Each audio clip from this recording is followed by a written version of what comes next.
Yeah. What's good, yo? Welcome to another episode of Real Talk, where as always, if shit's real, we talk about it. Yo, I'm your host for tonight, Pat Scorpio, New England representative. And as always, I got my man with me. I'm gonna let him introduce himself.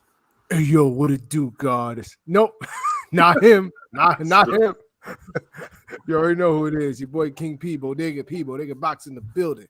Ring Game Radio all day. Let's go. We got a lot to talk about, so let's get it. Quickly, who's banned? Oh, these dudes, these lost niggas that are caping for the Caitlin Clark, all this, like y'all sound like some hoes, like bruh, like y'all sound like y'all look like Samuel L. Jackson in that movie, Master Caitlin Clark with protect, nah, get out of here with that crap, and I'm gonna go more into that in a rant session. But for now, yeah, y'all are bad. Y'all can't be acting. Yeah, the way niggas dog Kobe when he first came to the league, y'all better stop with this Caitlin Clark shit. Yeah, that's definitely sounds like that'll be for a rant session though. But that's what it is, yo. But yo, I got my other man with me. I'm gonna let him introduce himself. What's flies? Conscious Pilot, the West Coast Avenger, number one contender. Ring in Radio. Let's get it. Let's go. I'm sorry, that was so unexpected. my man was like weird Warren and CB4, nigga. Yo, I'm thrown off now. Hold on.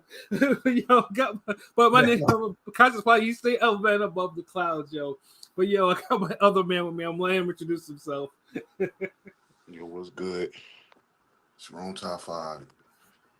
How it goes on. Ring game, nigga. We here, nigga. It's early. I'm here on Monday. Yes, sir. It's Rome Top 5, aka Chicago win because he leaves these niggas in the breeze. And last but certainly not least, I got my other man with me. I'm gonna let him introduce himself. Man, you know what it is. It's Jesus memberships to God, ringgameradio.com in the building, nigga. What's good, man? Yeah, we got these memberships now on Ring Game Radio, so make sure y'all check us out. And I mean, if you a casual, like you fuck with us, but you don't fuck with us, Mm-hmm. Hey, we got something for you. But if you fuck with us, and you a hardcore, then we got you too. So y'all make sure y'all join us up and get these memberships popping. We also appreciate the super chats and all the donations and all the love. But yeah, the membership, we got a lot of unreleased content that we be dying to upload, especially a lot of the animation and spawn footage and shit. So I can't give y'all everything, but if you a member, then yeah, we could give you a little of that. I mean, we give you some of that, so you know what it is. So I'm always gotta plug that shit. And people been reaching out to me on the low, like, yo, y'all need to have a celebration episode. Y'all hitting milestones. So yeah, we got something in the works. I mean, we're gonna have something big. I mean, you know what it is. But yeah, man, Shuttleworth in the building. World still a op, nigga.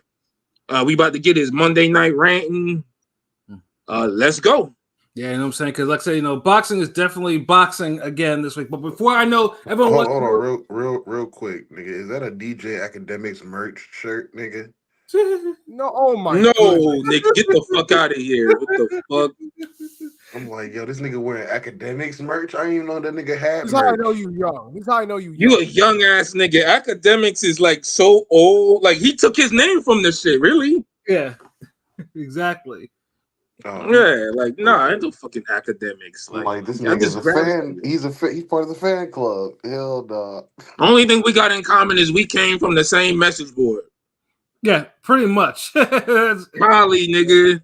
Yeah. Okay. Oh, no, I remember him from earlier than that. Me and him were on the same message board at allhiphop.com back in. I remember he would ask, and he would get comment on, but people would ask him, "Hey, I'm going to interview Murder Mook or some random ass nigga," and everybody would try to clown him, and I mean, he blew up off of it though. Yeah, he was on allhiphop.com. God damn, I was on a lot of fucking message boards. I was on there too, yo. But that nigga was biting the fucking collie though. Nah, fuck all that. Like that nigga was literally taking the whole thread topics and make a damn live stream or video about them shits. Yeah. Nigga got famous off of reporting on goddamn Chicago. Like, nigga. Yes, rest in peace to message board, because I feel like that's not, I don't know what to call it. I ain't the same no more. I'm just saying rest in peace to forums. That's all I think. It ain't the same, but it's like they still have their place. It's just they the do. Kali is his own universe. I mean, it depends. I prefer the forum format more than Twitter and TikTok and Instagram most of the time too. Although I mean, I use all of them, but I prefer forums. Like it's what I know. You know what I'm saying? I've been on them shit since I was like 17, 18. So that's all I know, nigga. There's more like community with forum, like with Twitter and other shit. It's like niggas just come and go randomly. It's like facts. Like it's like an episode. It's like a TV episode where it's just random. They're throwing like random niggas in there, and you're like, oh shit, okay, this nigga popped up. I ain't seen him since episode 2. It's like episode 13. Like whereas message board is more like, okay, like yeah, this nigga he checking in this week. Okay, let me hear what this nigga got to say. But yeah, that's the. Yeah, I mean, shit. Like, I mean, first of all, like, I built with niggas off message boards. Ring Gang was built off a message board, pretty much. You know. Yeah. Like we put the message in board. Like the whole. There's only like half a Ring Gang ain't on the message board. The other half is. Right. Exactly.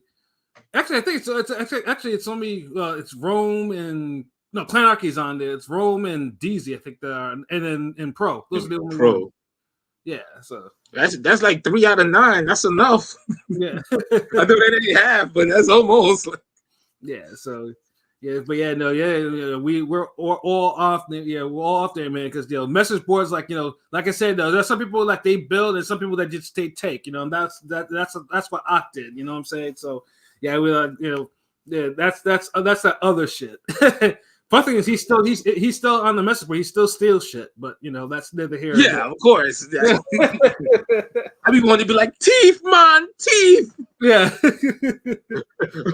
What's the whole your teeth, your blood clot teeth? Take us message board topics. but yeah, hey, what up, Henny God? Wilder. Hey, what up, Anthony? Big fan of Deontay Wilder, but man, I feel that he might have to retire soon. His confidence is completely shot, and he's mentally not there anymore. And his punch resistance is not there. But like I said, we'll definitely get into that. But we have to get. We're gonna spit a few bars though, because we didn't get a chance to, because it was the holidays and niggas had shit to do. With Jack Catterall and Josh Taylor too. It was a good fight. Like I said, there was nothing. It was a good, hard hitting fight. Best Taylor looked in like 3 years, right? Exactly. Taylor. Taylor. Looked like he was healed up from his various ailments and shit like that, and made way. And he gave Catterall a good fight. Again, myself and LB, we're like, okay, let's put a bet on Catterall again, a stoppage in between 7 and 12. And Catterall hurt Taylor badly in, I think it was like 11. Right, and like he looked like he was about ready to pull him out of there, and then all of a sudden he takes his foot off the fucking gas, and looks at him, and starts jabbing and doing whatever the fuck he'd been doing, and the moment is lost. Like Catterall needs this is the thing. The Catterall can actually become a UK star. It can be a star for Eddie, but dude's temperament in finishing people just needs to be tweaked. Like Taylor was ready to go, and he took his foot off the gas, and he did this like maybe 3 times during the fight. Like it was a good fight, but this was a fight that should have had a knockdown at least, or Taylor, or it should have been finished within the distance. It should have. I mean, Taylor. I mean, I think LB hit the nail on the head. Pause when he said Catterall fights like he's a counterpuncher, but he really isn't. He fights best when when he's going for it. But Taylor did show he showed championship pedigree. Taylor's not the same guy he was. Maybe he should have moved up a long time ago or a few fights ago, a couple years ago. Absolutely. But he did show. I mean, I will say because Taylor, I thought he was done a few times, but he showed his championship pedigree because he did, I guess, make it competitive and last. I mean, if you want to give him something, he only looked done because fucking Catterall looked done at times. Like Catterall looked like.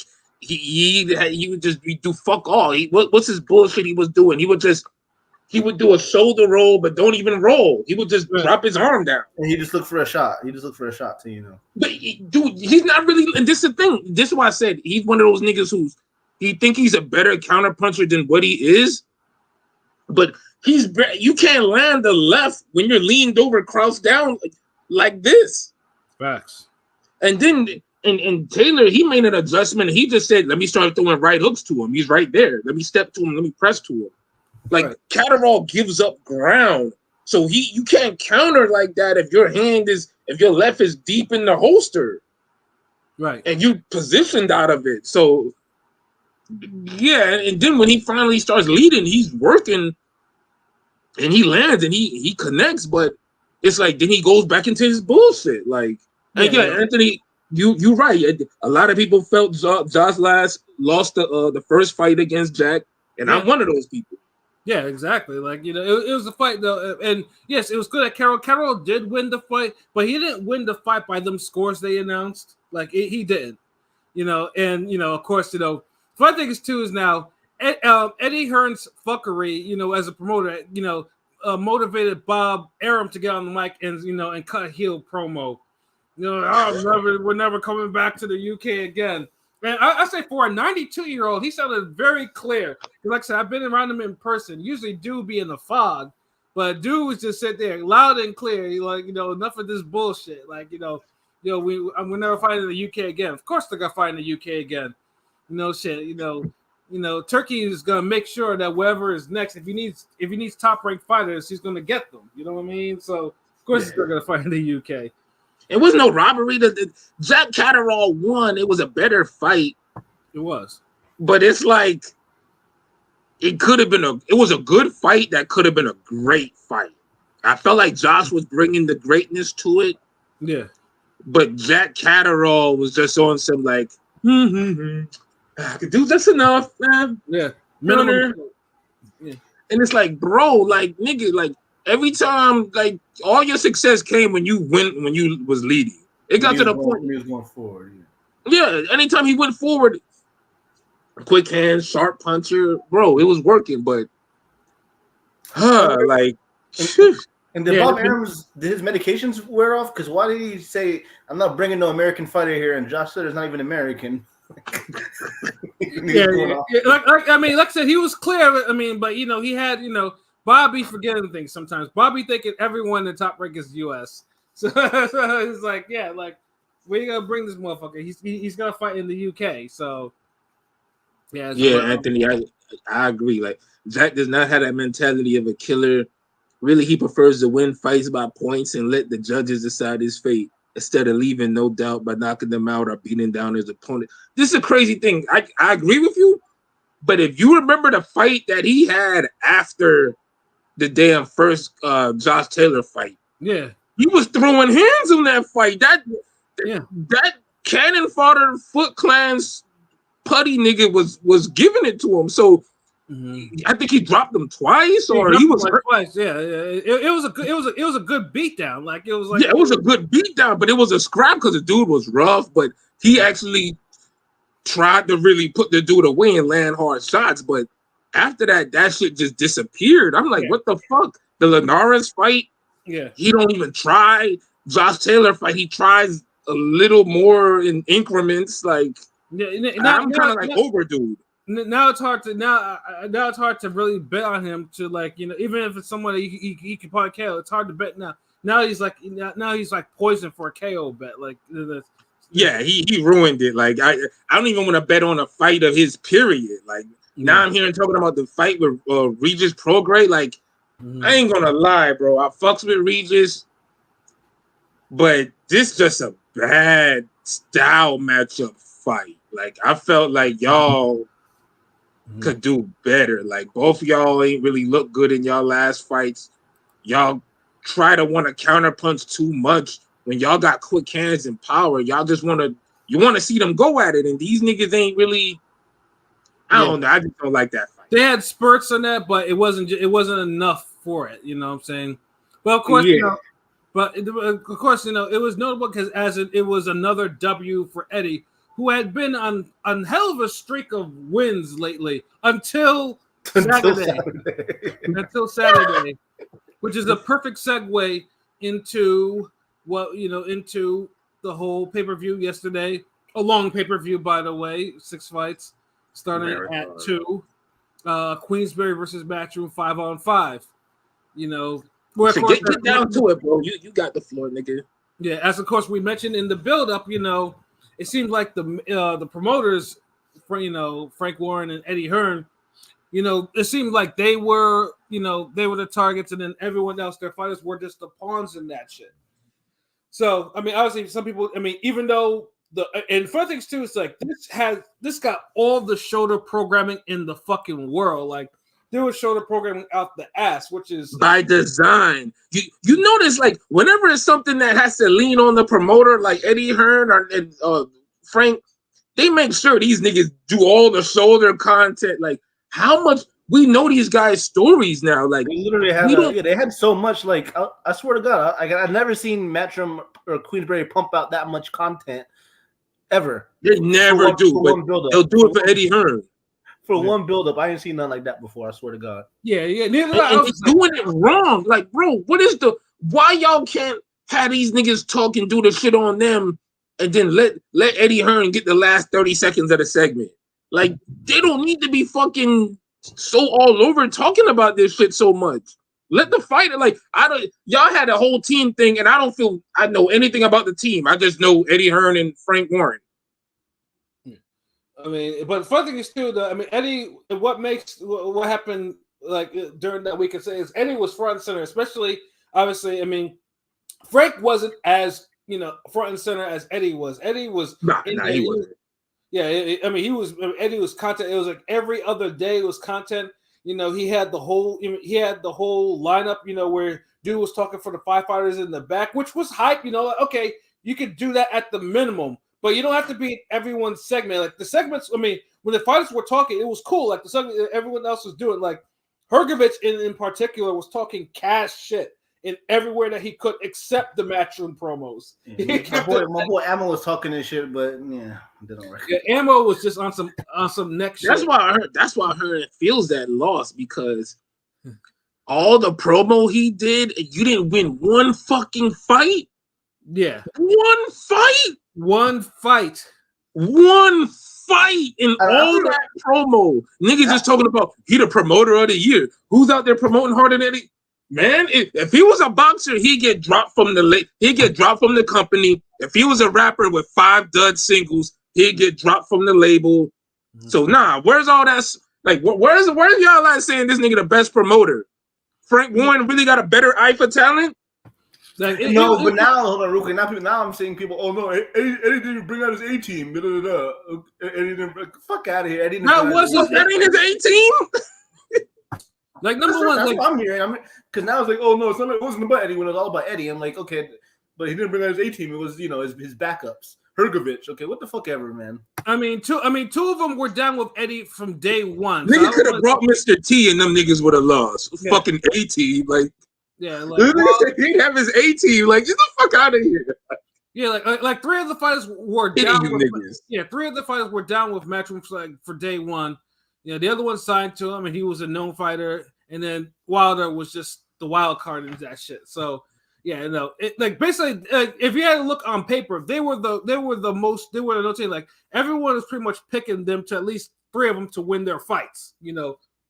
Easily. Yeah. He don't have the A team, but he got the fucking former heavyweight champion. He got motherfucking. He got a former boogeyman. He got champions. He got contenders. Like, what you want, nigga? Like, yeah, Hearn did. I mean, Warren didn't have any of that shit in there. Like, it's like if you looked at all 5 of them, he had a head case, someone who gassed out. Unproven talent, and someone who's domestic level. Like, it's just like, honestly, I think he had like a motley crew of boxers that he just made work. Like, and honestly, this is how they failed, because the way you described it makes me want to check out this team and be like, yo, who are these niggas? This nigga said you got a head case, a prospect, this nigga, that, like, yeah. But when you turn on to it, all you hear is, oh, Eddie Hearn or Frank Warren. It's like, yeah, I'm good. When they fighting. Yeah, and that's what made it. And fact, these two is like, I mean, like when like that Warren celebration, like, first of all, like they're putting out there like, probably the hardest group picture since NWO. Niggas out there, all 5 of them putting 5s in the air like this, like like they ganged up and shit like that. And you can't do it but respect it, because they weren't with Warren wasn't talking that much, and and they put up a straight up royal flush. If this shit was spoken, it was royal flush. Yeah. That motherfucker, man. And my rant is mostly to Eddie. Like Frank Warren, I don't have no beef with him. He's cool. I ain't got no beef with Eddie. I ain't got beef with none of these niggas. I'm just like Frank Warren, of course, is going to be more visible in a promotion like this, but it's only because Eddie Hearn is there so much. Yeah, because you can't. Yeah, you can't. You gotta have somebody to represent the other side. So I get it, but yeah, Android, what it do? Cause clean sweep karma for Eddie hogging the spotlight. Thank you. Yeah, that's what it was, really. Yeah, that's extremely humbling. So I know niggas wants us to get into the 5-on-5 fight. So we're gonna start from the top down. And it was the worst fight out of all the fights, but it had the most brutal KO. Of course, we're talking about Deontay Wilder and Zhilei Zhang. Obviously, Wilder's coming off being boxed up by Joseph Parker, and so did the same thing with Zhang. Although Zhang fared better. He dropped him twice or 3 times, right? He dropped him 2 times and broke his nose, and and lost a fairly close majority decision, whereas Wilder arguably got blanked. So had that nigga looking like the Chinese Sam Peter. Yeah, exactly. So the fight itself was just like Wilder was gun shy. Like Wilder would not jab. Or he was using that he was doing like a parry jab. He was throwing out a jab like he was about to set up a right hand, but the right hand was just never coming. Like you could tell dude had lost confidence. And I know people were kind of making light of, there's a 70, 80 pound difference. This is heavyweights, people. Like this, you don't understand. Once you're over 200 pounds, the shit is fair game. Like Wilder, Wilder has iced bigger people. Wilder has iced a 330 pound motherfucker on his record. So it's not like he hasn't, the size is not an issue for him. Like I said, there are heavyweight champions that had bigger height and weight disadvantages than what Wilder did with Zhang, and they still managed to win and win clear. Shout out to David Haye for being a former cruiserweight champion and knocking off the biggest heavyweight champion, while being away by 100 pounds and a foot, and being shorter than a foot. Like it happens, but motherfuckers like, no, Hearn is putting him with all these big motherfuckers, and that's why he's losing.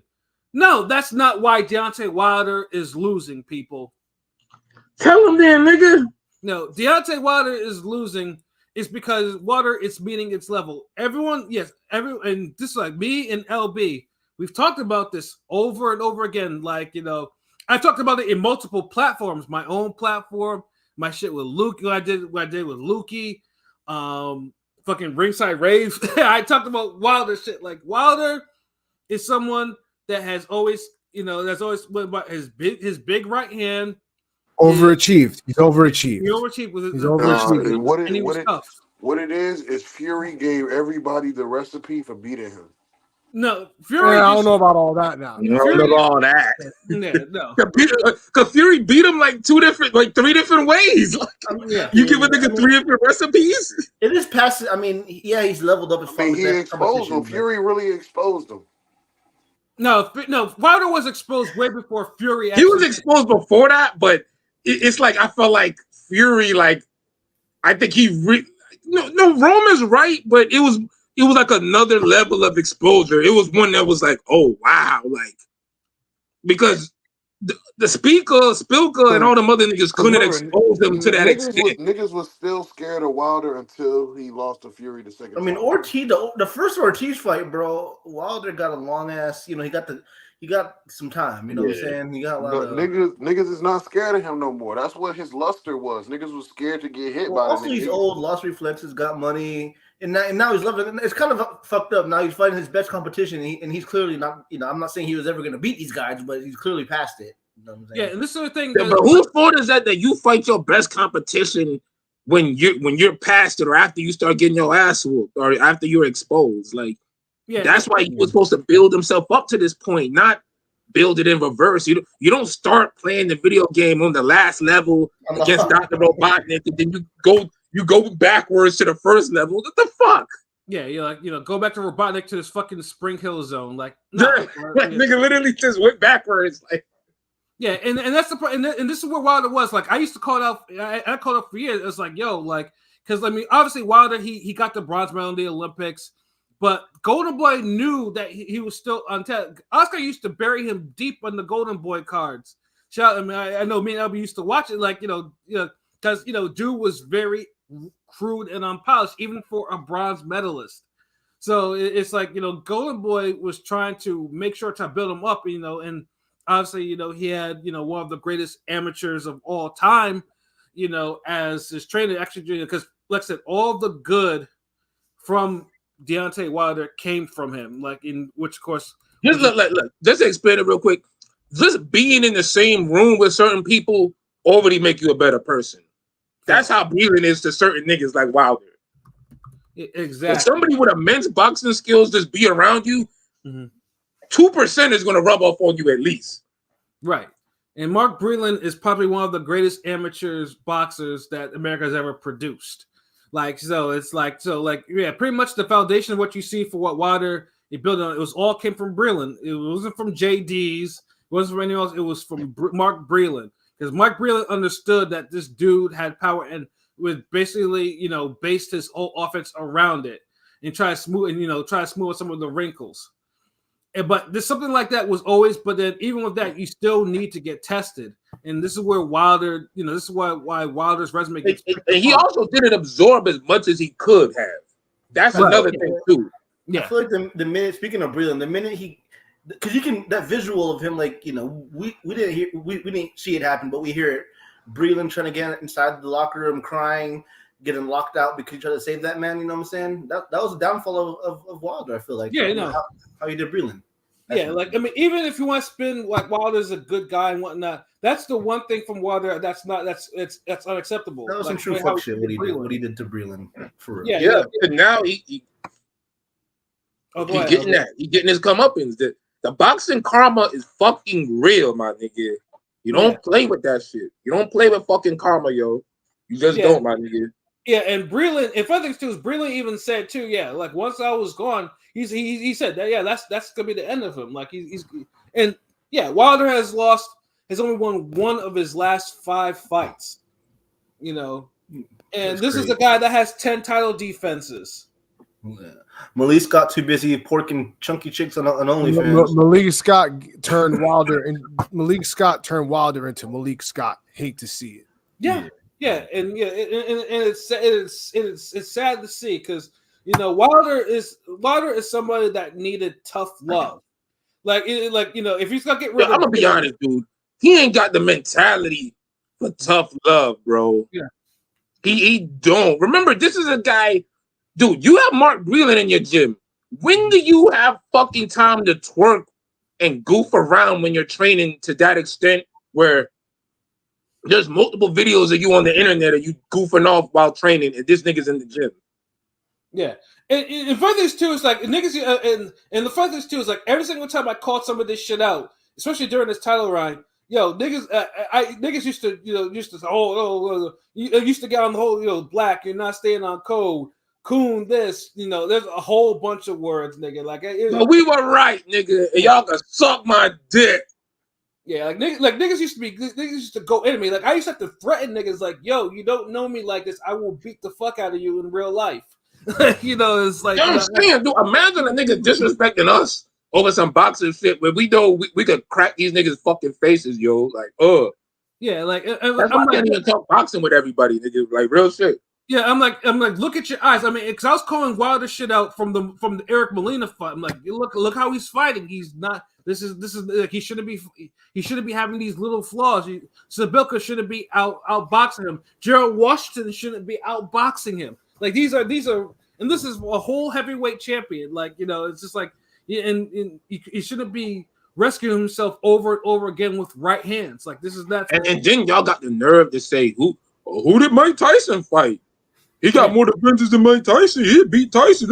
Like, nigga, dude, fucking Wilder ain't getting past Bone Crusher Smith. He not getting past Razor Ruddock, nigga. Frank Bruno would have bodied him too. Frank Bruno would have beat the shit out of Wilder. I mean, it's a luck. That could be a mythical matchup, but I know niggas gonna be on Wilder dick. No, that's not even worth it yet because they'll put Wilder. Niggas gonna be like fucking Wilder. I mean, this era isn't obviously touching the 90s or 70s, and obviously Deontay Wilder wouldn't last in those eras. But it's a luck of he was carefully curated. You know what I'm saying? Coming up, curated, managed, all of that shit, bro. Like he avoided guys who could pressure him and make him have to really throw his right hand like that. But when you have a guy who's jabbing sparsely, pot shotting, moving around, and he's more athletic than anybody, you face him with them plodding slowly ass niggas. He could get off those shots, even when he's looking like he's gonna lose, which happened multiple times. He get them shits off.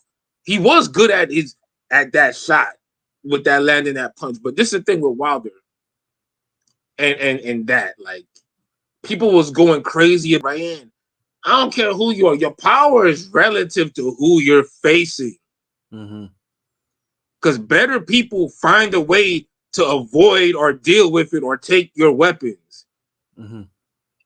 Putting like a senior in high school beating up a freshman ain't really proven shit like that.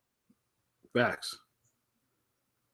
And it's like that's what Wilder was literally doing. But at first, he was a freshman that was KOing other freshmen that's his level. This is like his early fights. Then graduated, he's 10th grade. But he's still getting he's still getting 9th graders, 11th grade. Okay, we finally sneaking in a 10th grader. Got a guy like a sophomore now, but he's an 11th, he's a junior now. Right. Senior. Still motherfucking damn 9th graders. Just maybe 1 or 2 9th graders. More 10th graders now. He's a senior now, nigga. You're getting maybe 1 junior, which was like an Ortiz. He was a junior that was held back couple 3. yeah. Nigga got like a super senior. Yeah, I mean, he got him a junior. Yeah, I mean, he got one of them niggas who on fucking when they get suspended, they come to the school anyway. Like one of them niggas. But you can't get them to show up to school on the regular day though. Yeah, no. So finally he gets a fucking senior. But this, which is Fury, but the senior he gets is the nigga who his mom and dad, something happened with his mom and dad, so he had to go into foster home. He came into the school half the year. You know, uncle on drugs, or it's like he was a special case senior. So it's like one of these. So niggas is like, all right, so he got one of these. He finally got a nigga on his level, but that nigga going through it, man. Billy going through it right now. You gotta realize Wilder's career was expedited due to him knocking niggas out in 30 seconds and fighting multiple niggas a year. So you can't really be on him like that.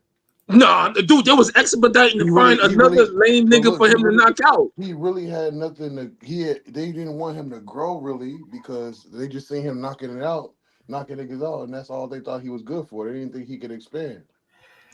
Dude, because they look, temperament means more than anything when it comes to managing a fighter or even training a fighter. Right. Once they seen this nigga struggle, look, if we seen the Herkovich clips and the Hay clips and all that shit, they've seen them they've seen probably worse. Right. The thing is, when they're gonna avoid having those situations come up in real fights. So they scout guys who aren't gonna fucking be a threat like that to him. So he could do what he does best. And even then he would struggle with niggas. Yeah, that first Ortiz fight, obviously he got some bail shot to him. That second one, he was down like, on all. Look, Wilder's career is more, I feel like for him, it's more mental than what he actually knows. When he knew he was the best person, when he thought he was the best person, he was fighting at the best level. Now that he knows he got chinks in his armor, he goes out there and he looks like, fuck, I hope I don't get exposed.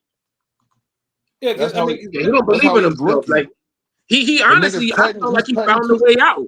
He's cutting way too much weight. Like nigga, you want to be a cruiserweight or a heavyweight, I nigga? mean, but the thing is though, he actually operates better around that weight than he does at 237 pounds. Yeah, but you could tell he don't know what he want to do. When he was fighting Fury, he was like, "All right, let me gain 30 pounds. Actually, let me Well, lose yeah, 20. because Actually, let me it gain 10."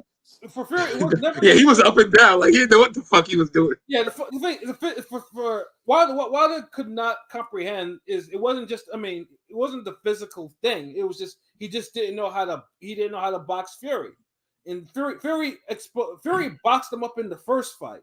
You know, and if it wasn't for Wilder letting one of his shots from the God, in the final round, Wilder would have lost his belt then on a split decision. Because I don't know if it was instinctively or Breland told him or something, but he finally aimed the shot lower Mm-hmm. and it caught Fury. And that's why some people shout out to PJ when, they be like, yo, the guy moving around, jab at his chest, jab at his chest, jab at his chest, jab at his shoulder, touch his shoulder. And you've seen the drills. I know Pat probably seen the shoulder touch the drills and shit. There's a reason for shit like that. So you could throw the right hand lower because somebody who's slipping all your shots, if they got to slip a shot that's lower than what they're used to slipping, they'll get caught. And if you have lights out power like Wilder does, it's a game changer. Yeah, it But was. he couldn't make the adjustment until like late in the fight. Yeah, and then like I said, the two knockdowns saved them when it shouldn't have saved them. And obviously, the fact that Fury got up from that shot and was clear-eyed and was whooping his ass afterwards in that same round. Yeah, and this is what I mean by better fighters. When you land your best shot on better fighters, sometimes they can take it, avoid it, recover, and dish it back to you. And it's like Wilder got that against, like, we go back to high school. He didn't get that moment or that realization or gut check until he got to until he fought a senior. Mm-hmm. Most other fighters, they're managed in a way where they'll get that freshman year. Mm-hmm. Or if anything, they'll be a sophomore and they'll get a freshman that bring it out of them or something. Right. So they knew what they was doing with his career, bro. Like, they did 10 title defenses against fucking who? Yeah, Luis Ortiz? Okay. Who the fuck Luis Ortiz be? Yeah, I mean, Luis Ortiz, pretty much got his best win after almost getting KO'd by him and Charles Martin. So it's like, it's and that was later on after Wilder. So you could only really give to Brian Jennings. Yeah, Wilder Ortiz is probably his best win, really. I mean, Stavern was a champion, whatever. The Stavern second fight made him a star in a sense. That was a viral moment. You know what I'm saying? I mean, you have to admit that was a moment where, like, it was okay. No, because for me personally, I've watched some of Gerald Washington fights a little bit before that, but that fight right there is what made me and a lot of people around me realize, damn, this guy's kind of American heavyweight champion for real, because he just the environment of look. Deontay Wilder is Drake. Once the nigga takes a loss, everybody off the bandwagon, nigga. That's how it goes. Nah, no. That's how it goes. Wilder got die-hard stands and fans, bro. Nobody be jumping off the bandwagon for this dude. Like, to this day. To this day. Like, if you be on Twitter and see, dude, niggas is coming out with think piece after think piece, and the niggas always try to run the fucking black angle. Damn, y'all just happy he lost it. Like, no, we've been preparing y'all niggas for this moment. Like, god damn it. Like, and if it's not that, they go to the angle of why he got into boxing. Like I said, bro, everybody got different reasons for why they go into fucking boxing. Like, dude, you overachieved with it. Like, just understand that. You overachieved, no, and some people probably happy that some racist and crackers and Mexican fight felt happy that he lost. Foreigners, it's true, but not us. We keep it real. It is what it is. It is. I mean, if he would have lost in the fourth round, I'd have been happy. But since he didn't, I had no reason to do that. Some people like. I expected this. I mean, we've seen him. I think that trilogy took out a lot out of Fury and Wilder. Honestly, and when you're not skilled like Fury, in that trilogy with Wilder. Yeah, I mean Wilder is not, he's not anywhere named skill level as. And he's comfortable with being where he's at.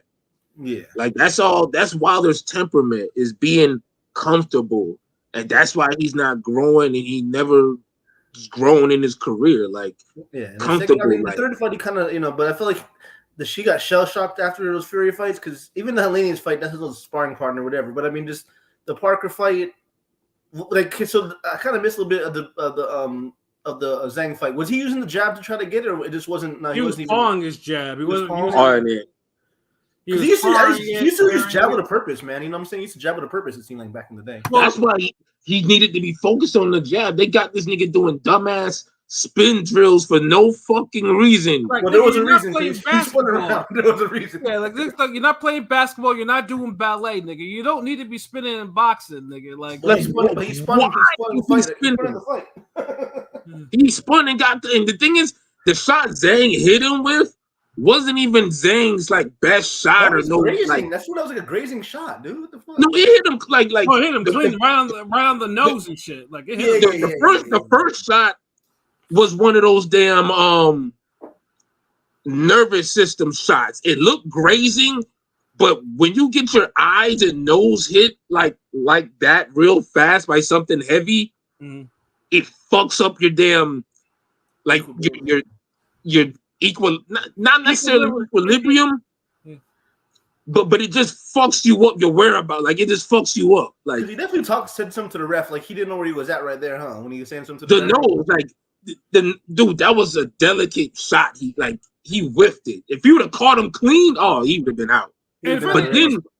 Yeah, and Zhang, it was perfect too because Zhang, as he threw that right hook, he slipped under the right hand. That's technique. That's something that you are drilled to do. That's something he was drilled to do in camp, and he was waiting for because like I said, because what Zhang does, like Zhang is slow, but if you stay in his wheel well and try to, Zhang will probably pick you apart in ways you probably don't expect him to do it. He's literally the poor man's Corey Sanders, or this era's Corey Sanders. Yeah, because like I said, Wilder should have never. Wilder should have never been hit by a shot like that at all. Like I'm talking about like the shot that knocked Wilder out. The second shot, that was the solid shot. Yeah, the first shot was like you know how a jab could just hit your nose and it kind of just hit your nose or something at an angle and it kind of just fucks you up briefly. Like God damn, like it annoyed me. And that's what I feel like Wilder did. Like, that's what happened to Wilder. And since he was drilled to do that stupid ass spinning shit, he spun and Zhang caught him with a good solid shot. We've seen Zhang hit Joseph Parker with harder shots. Yeah. We seen him hit dudes with way harder shots than that, but it was still a good shot. Yeah, and for the people that asking like, oh, that's a dirty shot. No, it's not a dirty shot because of one thing. Because protect yourself at all times. Yeah, protect yourself at all times. And it was a legal shot that made him do that. Now, the referee could have went in, but you saw the referee. Referee put his arms up because, okay, that's a legal shot. So that's why when Wilder was doing whatever the fuck he did after he spun, Zhang put his lights out with another one. So it's like, yeah. And just to see Wilder, nigga was laid up with his feet splayed to the side like he was in his bed chilling, bro. Like I was. Why the fuck was he even spinning like Crash Bandicoot? Like that was fucking stupid. Yo, like nobody could explain that shit. What purpose did that serve? What was he gonna do?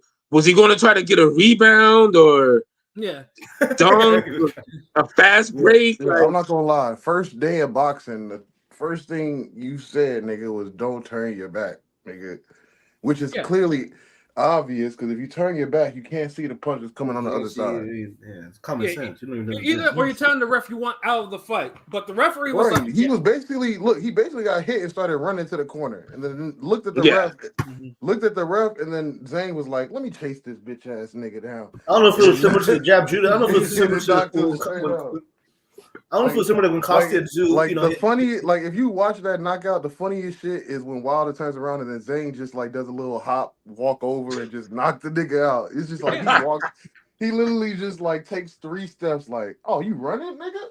Wow. Yeah, like, And it's like, truthfully, I mean, you confused? Like, yeah, go down, nigga. Like, yeah, I mean, you don't know where you're supposed to be here. I'll show you where you're supposed to be. Like, Shit was damn. dumb. Like, I mean, it's literally the same thing. What happened with Fulton with Monster? He turned around, the ref didn't get it in time, and Monster laid him out with that leaping demon fist. Same thing with Terry Yeah. Harper and Alicia Baumgartner. Except the She was referee frozen, stopped yeah. Baumgartner from laying her out with one more punch. Yeah, because that ref was actually attentive. I feel Yeah. like in some fashion it's similar to the Costa Zoo and Zab, just because Zab talked to the ref, you know what I'm saying? But he went back down. But I'm just saying, like, this, you know, they were just, it wasn't equilibrium, but something was off. Like the central nervous system was shut down. Well, yeah, but also Zoo couldn't really. If Zoo hit him like that while the referee was counting, you know, he would have gotten DQ. He would have got DQ. Yeah. So, but I'm just saying the same thing. Where, like, you know, this nigga's out of marbles and just talking to the ref real quick.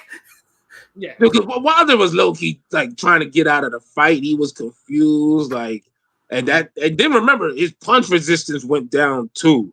So Zhang didn't even have to hit him. Like, if we're saying 1 through 10, and we know Zhang is a guy whose power is like maybe a 8.5, 9. Yeah, it's solid 8. Solid 8. You know, solid 8. He did crack Joy's chin. He did crack Joy's chin. So maybe yeah. Zhang hit him with a shot that was like maybe a 6 or a 7. 7 maybe. Yeah, it wasn't.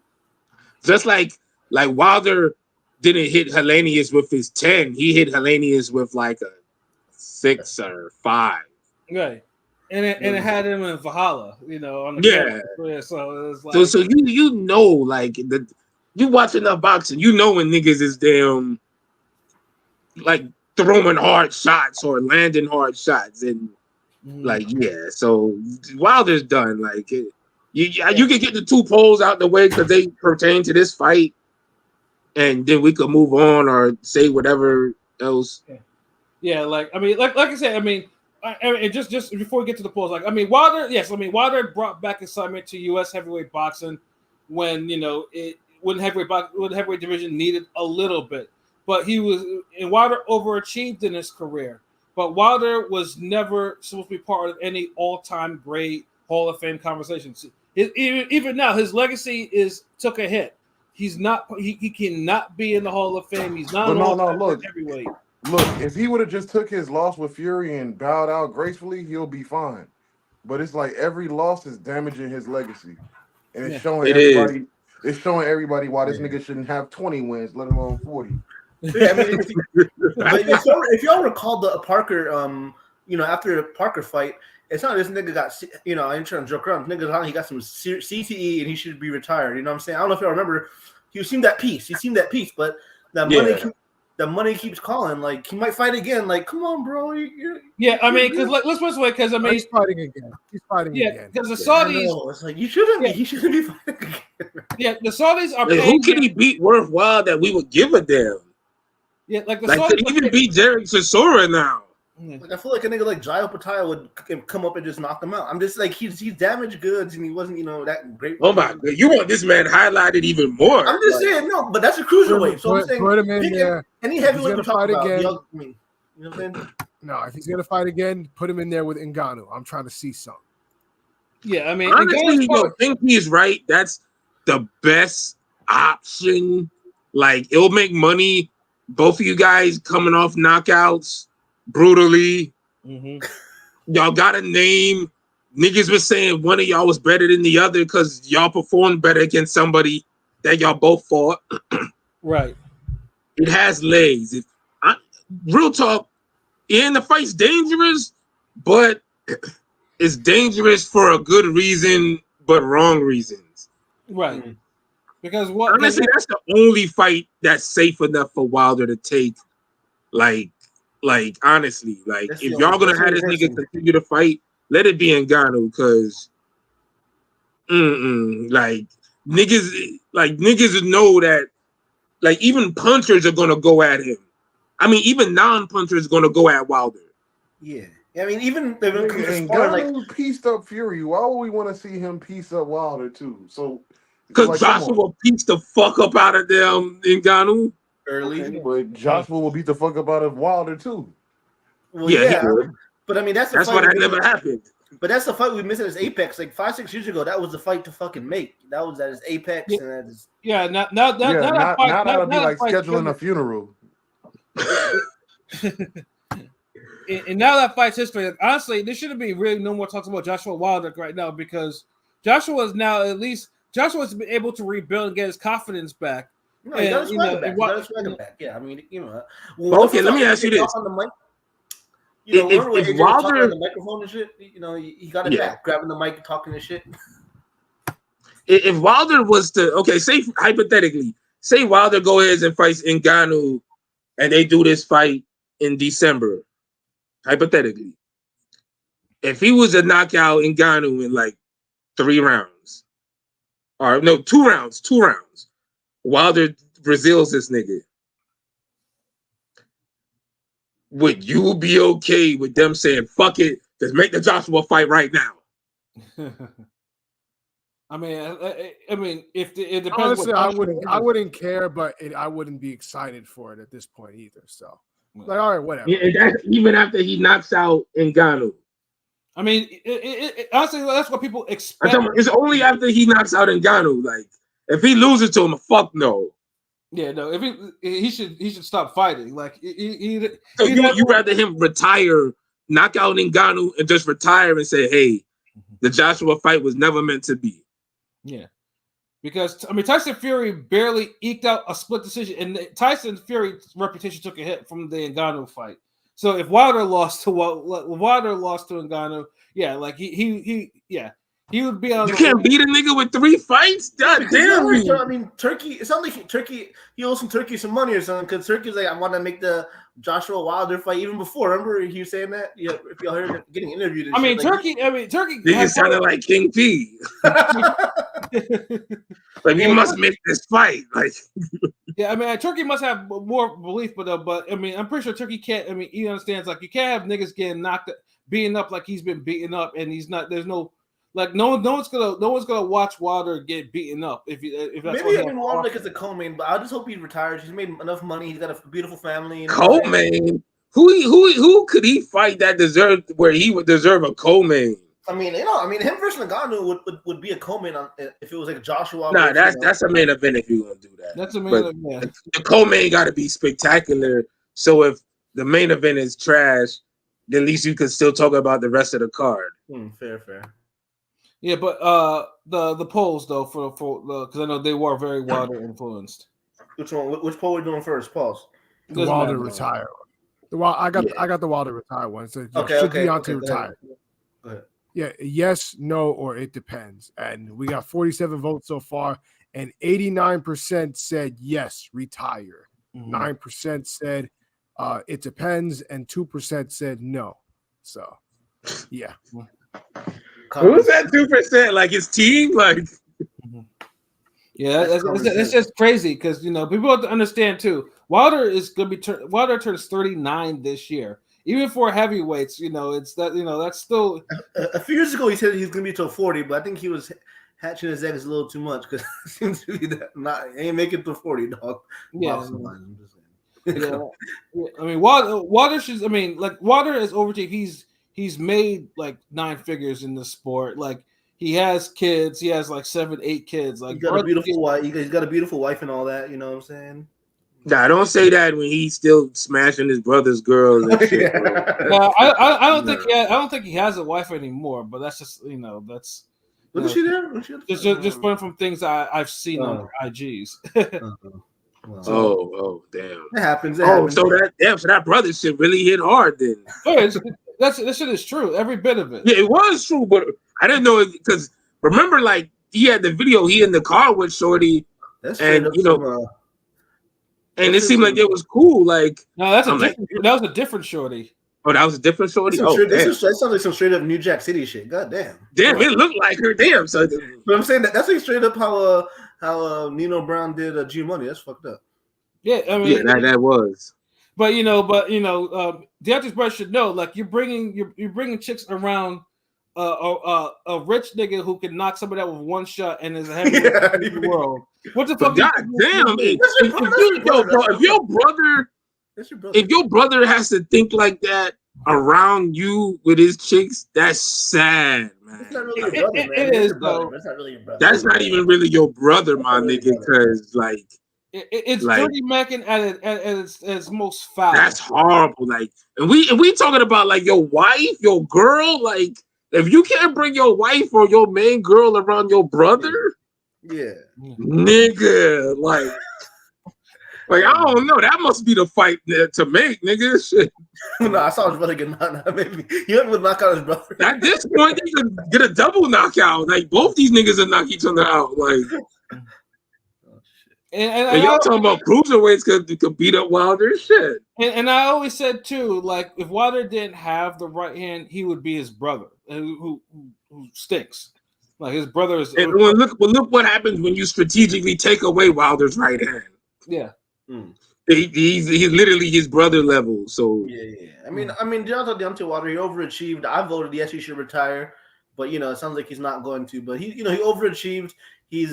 To answer, I think somebody asked if he's a Hall of Famer. I think by merit he's gonna have to probably get him because he was the only American heavyweight we had in a decade, really, with the shit. So I think you can get it off of that in the title defenses. Should he be a Hall of Famer? When you name 10 heavyweights, you got to name Wilder, nigga. What? But I'm saying I don't think honestly, he ain't no fucking Hall of Fame. I'm so proud to be honest. If you name 10 heavyweights, out of our current heavyweights, he'd be the fourth guy. I think we're all putting Usyk, Fury, and AJ over Wilder when it comes to Hall of Fame, right? Never. Of course, dude. Look. Come on, bro. Because heavyweights, look. Even though we saying no, he doesn't deserve it. I'm not putting Usyk he'll still before go Wilder. in there. I'm not putting Usyk before Wilder. Maybe not first ballot. Maybe first ballot. But Usyk is a first ballot Hall of Famer. No, I'm talking about Wilder. Of course, Usyk can get in. I'm saying between if they all got on the ballot at the same time, it'd be hard for Wilder to get in there. Yeah, bro. Because honestly, look. But it's all said and done. You could end up putting Parker ahead of Wilder. I'm not thinking Fury or Usyk over Wilder in the Hall of Fame. Yeah, you're just foolish. You're just being foolish, tripping, bro. Usyk is like Joshua got a case. Fucking Joseph Parker making a case for the Hall of Fame. But I'm saying Wilder just being the only American heavyweight we had worth the shit in 20 years, really. He'll get in. That's what I'm saying. Like, dude, the 10 title defenses is what's going to get him in. Yeah. Even though it was like Robin Hood's merry men of if you win 9 of your title defenses by knockout, nigga, you raw. Yeah, no, the heavyweight. Nah, then fucking there's so many damn niggas who just had belts and then niggas coming in there trying to take your belt and you just cleaning them up in one round, nigga. That's but it's the competition. It don't matter. Those were the mandatories. You can't Wilder. He ducked his mandatory. You fucking dude. If somebody's beating him 3 times and fighting and that other person had to fight Wilder's mandatory. Wilder has 48 fights. He's only beaten 2 champions in them. Because he was a champion for 40 of them fights, nigga. You don't know what you're talking about. He's only beaten 2. The last champion he's beaten was in 2015 when he beat Stavern. Who was the first? He had 20 fights as champion, or 15 fights as champion. No, I'm saying, but who's the other champion he beat, Pat? Who's the other champion besides Stavern? Lykovic, the only one. The only other one. Yeah. The only. Yeah. Like Wilder. But are those champions Hall of Famers over Wilder? No. Well. And he had got a shot version of Lykovic. Yeah, Lykovic is Lykovic is was. I mean, if you ever heard me talk about Lykovic and Brewster, that's one of my favorite heavyweight fights of all time. And that's a forgotten stage. And it's the best heavyweight fight since the 2000s, and it was on American soil. And I'll say that confidently, and no one better tell me otherwise either. Ain't no damn Fury Wilder shit. Watch some real heavyweights throw in that fight. But that's Lykovic and Stavern are just that's horrible. And then you have Luis Ortiz, which is his best win. Wait, so that fight better than Fury Wilder 1, Pat? Hell yeah, you kidding me? Fury Wilder 1 wasn't really it was It wasn't intense. really a good fight like that. It wasn't, but it wasn't a good fight. Nah, that shit was crazy. It was had you on the edge of your seat. You didn't know what was going to happen. I said intense. That's intense. Like, I mean, it was dramatic. That's got to be one of the better trilogies of heavyweights. You know, I mean, maybe because I just lived through it. It's one of the, you know, it's not ain't touching Bo or Holyfield or anything like that, or you know, or Frazier Ali. But I'm just saying it's a memorable heavyweight trilogy. Yeah, growing up in my generation, nigga, I don't remember many heavyweight fights that was popping. It was all them. I'm saying that in terms of trilogies, you know what I'm saying?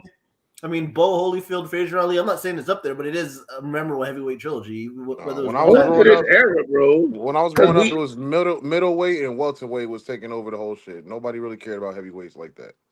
He's telling you that right now, like, because he's probably referring to the whole Klitschko era, the whole Hopkins era. Yeah, when you could think back to then, like, yeah. Yeah, because and for the serious, like people used to downplay Vlad or not Vitaly as much. People recognize Vitaly was a tough motherfucker, like, but you know, Vlad had legit ruled the division for 10 years, and people will still think he's overrated. Like, and he's not. And Vlad made himself into a Hall of Famer, and when he probably should have washed out, you know. And yeah. So both of them, Vitaly's a Hall of Famer too. Yeah, absolutely, yeah. You know, but yeah, but it's hard to put Wilder as a top 10 heavyweight because, frankly, his wins, he doesn't have his wins and his resume are weak. It's the reign that it's the 10 title defenses. That's all it is. And he's the last American heavyweight. Coupled with whether it's not dudes like John Ruiz and Chris Bird got better wins than Deontay Wilder. Listen, I don't think y'all can name 9 niggas over Wilder in his generation while he was fighting. Heavyweights. I mean, just name niggas that he avoided and didn't fight at all. Okay, but where are them niggas at now? Are them niggas fighting? Charles Martin still doing this thing.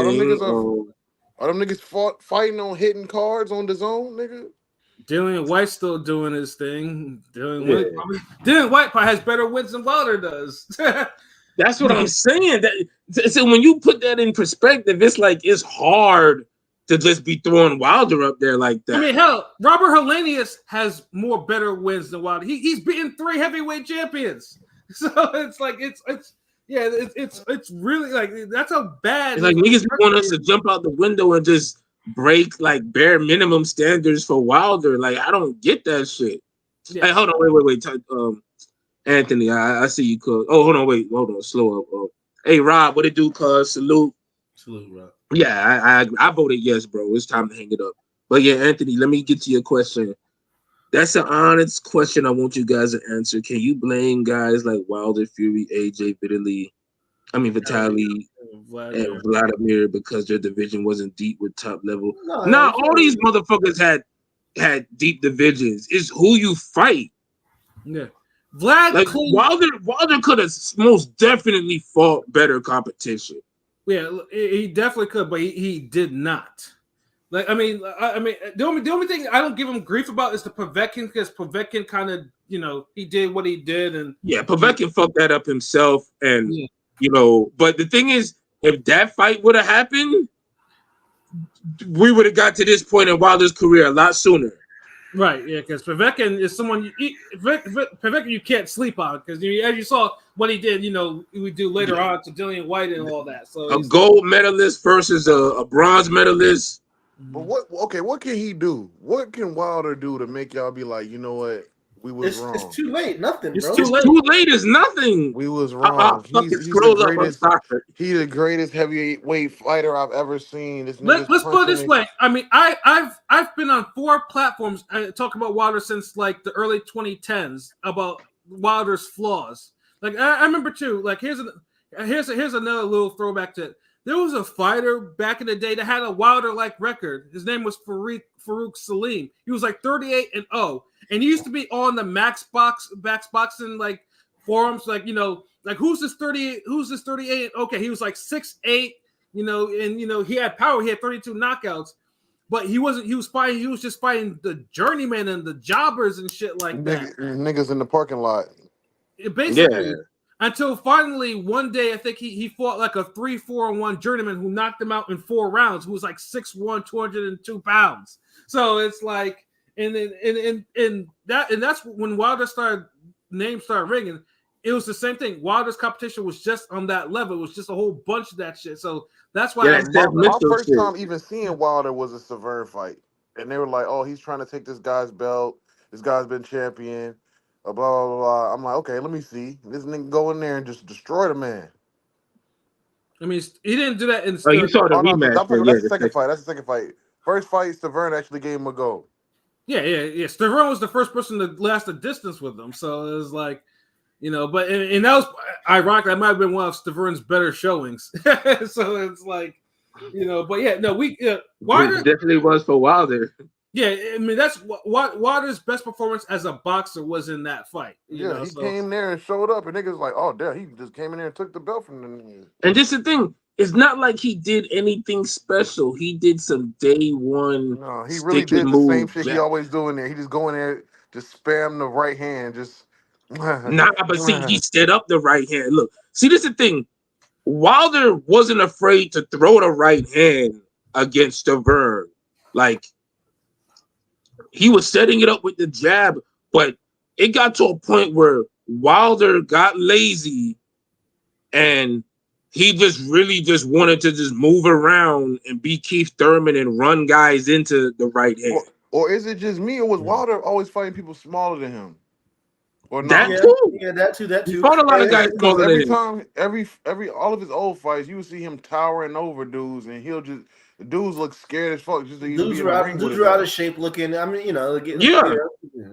I mean, the Gerald Washington, former tight end in the NFL, he was in decent shape. He still looks. But no, Wilder coming there on D's, swole as fuck, 6'9", whatever. No, Wilder was a good lean NBA player. Yeah, I mean, and everybody else just looking regular heavyweights, and they're like, "Yo, who the fuck is this monster I'm about to fight?" And this nigga just started throwing right hands. I don't even think it was the right hand. They were just like, "Yo, who is this guy? Just looked retarded in the ring, fucking throwing right hands like this nigga is a real boxer." But he just. But real quick, I want to say shout out to Anthony Manzano with his comment saying before Emmanuel Stewart passed away. In an interview, he said heavyweight division is the hardest division to train because they're full of prima donnas. But he did say, shouts out to Manny Stewart, because he did say Fury, maybe he was wrong about Wilder a little bit, but Fury and Wilder were going to be the best, heavyweights, 10 years ago before he died. So shouts out to the GOAT, Manny Stewart. Because you got to look at it. He's assuming that Wilder will listen and follow instructions because he got Breland in the same gym with him and in his corner and shit. And he thought Fury would lose weight. And he thought Fury would be serious and not have up and down performances. In a sense, he was right. In a sense, he was right, though. I mean, he was right about Fury more so than Wilder. But Wilder did get to a point where he was a champion. This is before they were champs, both of them. This is Manny Stewart's got the greatest boxing mind I've ever heard on TV personally. So, but he is right about. Heavyweight division is the hardest division to train because the whole prima donna shit. Like, I've had boxing trainers, coaches down here. I've heard stories. I've talked to them personally. Like heavyweights, like big motherfuckers, like don't feel obligated to really listen to you, and especially if they're bigger and stronger than you. Facts. Yeah. That's one thing. And if you're some old guy who's damn. I'm about to say 40, but if you're like some old guy who's like 50 or 60. Yeah, this nigga got to extend it. yeah, because I had to listen to myself. Like, nigga, you 40. Like, hold on. But see, I had to say 40 because some niggas that age still train and they can still fuck these niggas up. Mm-hmm. But a nigga who's like 50, 60, you might got a good move that you could use on a nigga, but you might not could fuck these niggas up. These are heavyweights in their fucking prime. Mm-hmm. So these niggas is looking at you like, yeah, I gotta listen to you. That urgency to learn ain't there unless it's inside of them like that. Right. Or you get their respect. Or you get their respect. And sometimes niggas don't respect you if they can't envision you or they can't see you doing something that you could be like, okay, yeah, this I would never want this nigga to hit me with that. Or we watched the kung fu movies. We seen the little Shaolin Yoda looking nigga break a tree and keep niggas in line, and you wonder why. Damn, he been training niggas for 80 years and no one stepped to him because motherfuckers seen him For break real, that boulder it once. even trickles down to managing. Like a person that respects you more in managing is they understand that you can get down on their level and do exactly what they doing at a high pace, True. at a good rate. Yeah, so I mean, So that's why the heavyweight shit is hard, bro. Because you dealing with niggas who 6'3", 250 pounds, 6'5", 6'8", niggas who Yeah, ain't too many people fighting niggas that big. unless you're like a 7 foot, 350 pound trainer, niggas gonna be like, yeah, all right, nigga. Yeah, exactly. Like me personally, the biggest person I ever sparred was 6'6". He was 260 at the time, and I was 190 at the time. And yeah, you feel the difference. But And yeah, I was piecing that nigga up. he lawn chaired you, didn't he? He folding chaired your ass. Nah, the first time we sparred 2 rounds, it was about a draw. We was filling out the first round. Second round, I started catching with lefts. I was switch hitting and catching them coming inside. Pause. The second time we sparred I think maybe 4 rounds, and I was beating his ass. It just he was leaning on me, and he had counter. I got greedy. I missed the shot, and he hit me with an uppercut or something, and it knocked me out the ring. But I beat the count outside the ring, and I got back in the ring, and I still was piecing this nigga up. But then maybe a minute later inside the same round, he caught me with a shot that made me just brace and like maybe step. And so niggas thought I was hurt. And so I wasn't hurt, but niggas stopped it. But dude was more like, yeah, he was ready to the dude I was fighting more was tired. So he was glad. He was like, yeah, you could quit it now. You could stop it now. But yeah, that. But I say 6'6" is tall, but he's a guy who didn't fight with his height like he should have. No, the fuck he did not. You can still 5'10", you can still touch a 6'6" nigga, but they got to be in your wheelhouse. But a nigga who knows how to really fight at 6'6", he's not gonna approach you in a certain way where you could get him like that. And funny things too, there's a fight we'll talk about later on in the card. Someone who did utilize their height and their reach. No. Yeah. You know exactly what I'm talking about, but yeah, we go to the next Twitter poll because I think everybody voted yes for this nigga to retire. Let me clarify what I mean by top level competition. It's fighters that you know can beat them outright instead of a lucky shot. Ain't no such thing as lucky shots in boxing, bro. Yeah, you used the wrong word with Shuttleworth. You don't like that. You don't like that. If you train every day to do something and it finally happens for you when you need it most, there's nothing lucky about it. Yeah. All right, next poll. Man, Mike Tyson was. Oh, sorry. Pilot P. I was waiting for him to bring up the next poll. Oh, nah, say what you was going to say. Yeah, no, Mike Tyson. Yeah, you got it, Pilot, or you need me to do it? Pete, bring it up there. I think I saw a private chat. Yeah, that nigga hitting the bowl or something. Hold on. But yeah. One moment. But yeah, as you do that, I'll say quick. Yeah, Mike Tyson was an anomaly for a lot of reasons. Mike Tyson is the last great two-way fighter, offensively and defensively. No one has been able to do what he has done since. All right, got it. Oh, got it. No, it's done. What's the best indicator of real punching power? Is it hurting everyone, KOing journeymen, KOing contenders, or KOing elite champs? We got 38 votes so far. 63% said hurting everyone. 26% said KOing elite champs. 8% said KOing journeymen, and 3% said KOing contenders. I mean, really, I mean, to me, it is counting everyone that you can actually do it, including like the elite. Doesn't matter. But I mean, if we had an E option, it's KO and Journeyman because it just shows that they don't belong where you are. No, it's not. Yes, it is. Get out of here. It's like, Yeah, the funny thing too is like, and the funny thing too is Muhammad Ali is never really talked about as being an elite puncher, but dude has stopped people that have not been stopped before or since, or he's the first one to actually stop them. Like that Muhammad Ali is a whole puncher. Even yeah, he's a boxer puncher to me because he could box, but then he could punch and like he stopped elite guys. See, like, all right, let's go. Who voted for who? Pat, what you voted for? I mean, I put they would hurt everyone. I mean, because you should be able hurting to hurt everyone from elite to journeyman. Same. I said hurting everyone. Pilot not here. Oh yeah. KO and Journeyman. This nigga. Yeah. I put KO in elite competition. Yeah. Because that's like the best fucking gauge. Because it goes back to what I said about Wilder. Like, when you get against better fighters, better opponents,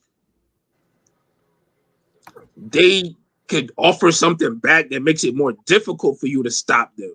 Remember, like Wilder put Fury on the canvas too. Don't forget that shit. Nigga. He didn't KO he him. falls in, and see, this is why hurting everyone isn't a bad choice.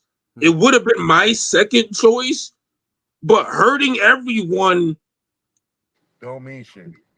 It does and it doesn't. No, because hurt somebody without knocking them out. No. What I mean in this sense, you could be a guy who hurts everyone, but you could never beat anyone. You can never finish. Right. You can't finish. You can hurt somebody. Like, what was that nigga I was just talking about? Was it this card where that Catterall could fucking hurt everybody? Yeah, that nigga had him hurt and just watched him. Watched him recover. Watch his bar go back up.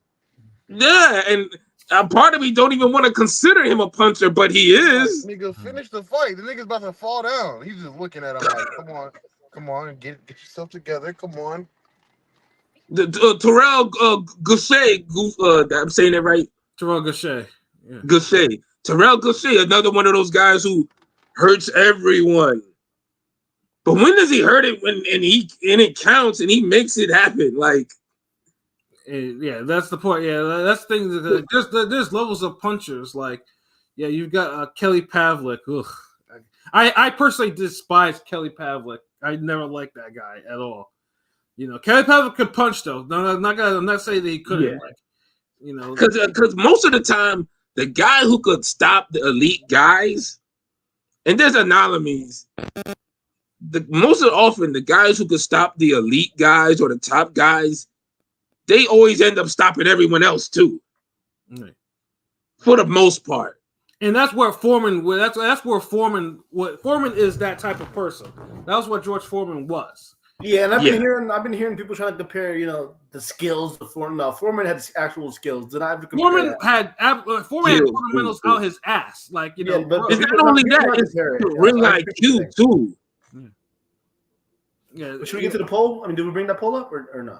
Yeah, we already did, bro. Oh, yeah, I walked away. My bad. Oh, who'd you vote? What'd you vote for? I said everybody. I didn't, Heard it. Yeah, I did. Yeah, that's an easy answer. But yeah, I feel you. Hold on. Hey, what up, Dice? What it do? Parker and Zhang ain't elite. They're mid-level guy. Parker's a top 5 heavyweight for like the longest. Zhang is too. It's pretty much. And like, come on, bro. Like, yeah, like these are your top. Like, once you start getting into top 5, top 3, we're talking about elite for your division. Like, yeah, because remember, like, this is a heavyweight inspired poll, Twitter poll. They're not like a lot of times heavyweights, you got to win a certain way, and it's really about the competition and what you do, because you can't really fight the skilled pound for pound guys like that unless they eventually move up to fight you. Mm-hmm. So you don't have a bunch of guys floating around your division where you can like, all right, I could grab a middleweight, I could grab a junior middleweight, I could grab a super middleweight, or I could do a light heavyweight. Yeah, heavyweight is different. Mm-hmm. So with that, a guy like Parker would be elite. Spain, he was a champion. If you don't want to say Zhang elite, I'll give you that. But still, elite top guy, if you could stop those type of dudes, like more often you're a real puncher. Right. I mean, Zhang has not been down yet, whereas Parker's actually been down, but he's actually been KO'd before, by Joe Joyce, who again, like, who was at one point probably a top 5 heavyweight. Yeah, because he was, I mean, Joe Joyce probably has better wins than Wilder. So it's like, yeah. You feel what I'm saying? Yeah. So it's like, bro, and not to even make this about Wilder, but it's like this. Okay, hurting everyone, you're Rocky Juarez. Mm-hmm. And Rocky was that dude, bro. So this ain't even no slight to him. But you're Rocky Juarez or Terrell Goucher. Mm-hmm. KO and Journeyman, you're Wilder. Or Shannon Briggs, pretty much. Or Shannon, goddamn, and I love Shannon Briggs. I know, right? But to yeah. be honest with it, KOing contenders. What's the name? Who's somebody who always KOing contenders? Oh man, let's see. In the last 20 years, let's see. Someone who always KO'd contenders. You can say Shane Mosley at lightweight. Yeah, that too. Absolutely. I mean, Monster. Monster's an elite puncher. Nah, nigga, you skipping Monster's the next one, bro. Yeah. Well, Monster hurts everybody pretty much, so it's like. But see, the reason why he's the elite champions and the top guys. If you're KOing guys who are top 3 in their division, you sit at the mountaintop because you're KOing them, hurting them. Hurting them don't mean shit if you're not stopping these niggas. Mm. You're just a guy who can punch. But would I say you're the best? Would I say you're the best puncher if you don't finish the guy? That's like being the best rapper, but you can't make good songs. Like, yeah, that nigga, like, who got the best 6? Like, that's like that could be a Twitter poll. Like, what's the best indicator of a dope MC? Great 16s, great weapons, all that shit. Good songs, good albums, good features. Like, I want the nigga who I'm a bet on the nigga who's always stopping the top guys. You clutch, my nigga. Triple G, Sergey Kovalev. I mean, stopping dudes that are on your level or above. Yeah, I mean, Triple G and Kovalev. Kovalev at one point was really doing it. Yeah, Triple G is one of those guys, contenders. Okay, he is the guy who, when he got to like the Canelos and the damn Jacobs, he couldn't damn knock them out, but he hurt them. Mm-hmm. So, like, a lot of guys gonna fall under 2 categories sometimes. Monster, since he's KOing the top guys, you're gonna put him as a top. A guy like Golovkin, he's KOing contenders and he hurting everybody. He falls under that too. So Crawford KO contenders, and then of course he KO'd Spence. So one top guy. So yeah, but he could be up there. This nigga. Wait, yeah, I mean, you can't just. I mean, we want to see him KO another top guy. If he KO Madrimov, then okay, he'll belong. Like, I'll give him that. You got to KO more than one elite nigga. Like, with Wilder. I mean, I know we gave Wilder and Zhang a lot of bars. Like I said, though, Zhang, it's just. There was just a lot of things about Wilder that people was like, it's like, hey, look, we told you, like, we basically, so now people are writing epitaphs for the man's career. Like, it's like, no, he's always been what he was. It's just now whether it's meeting its level and you're really seeing Wilder for what he is. Yeah, y'all traded the Devin Haney think pieces for the Wilder think pieces. Right. You know what I'm saying? But yeah, no, but if I look say, we gave the Boston probably the worst fight on the actual card, just had the most brutal concussive knockout, what I'm saying? And then, but Eddie, Eddie's other matchroom roster did not fare any better. Now we go to the other heavyweight fight with Daniel Dubois and Philip Hrgović.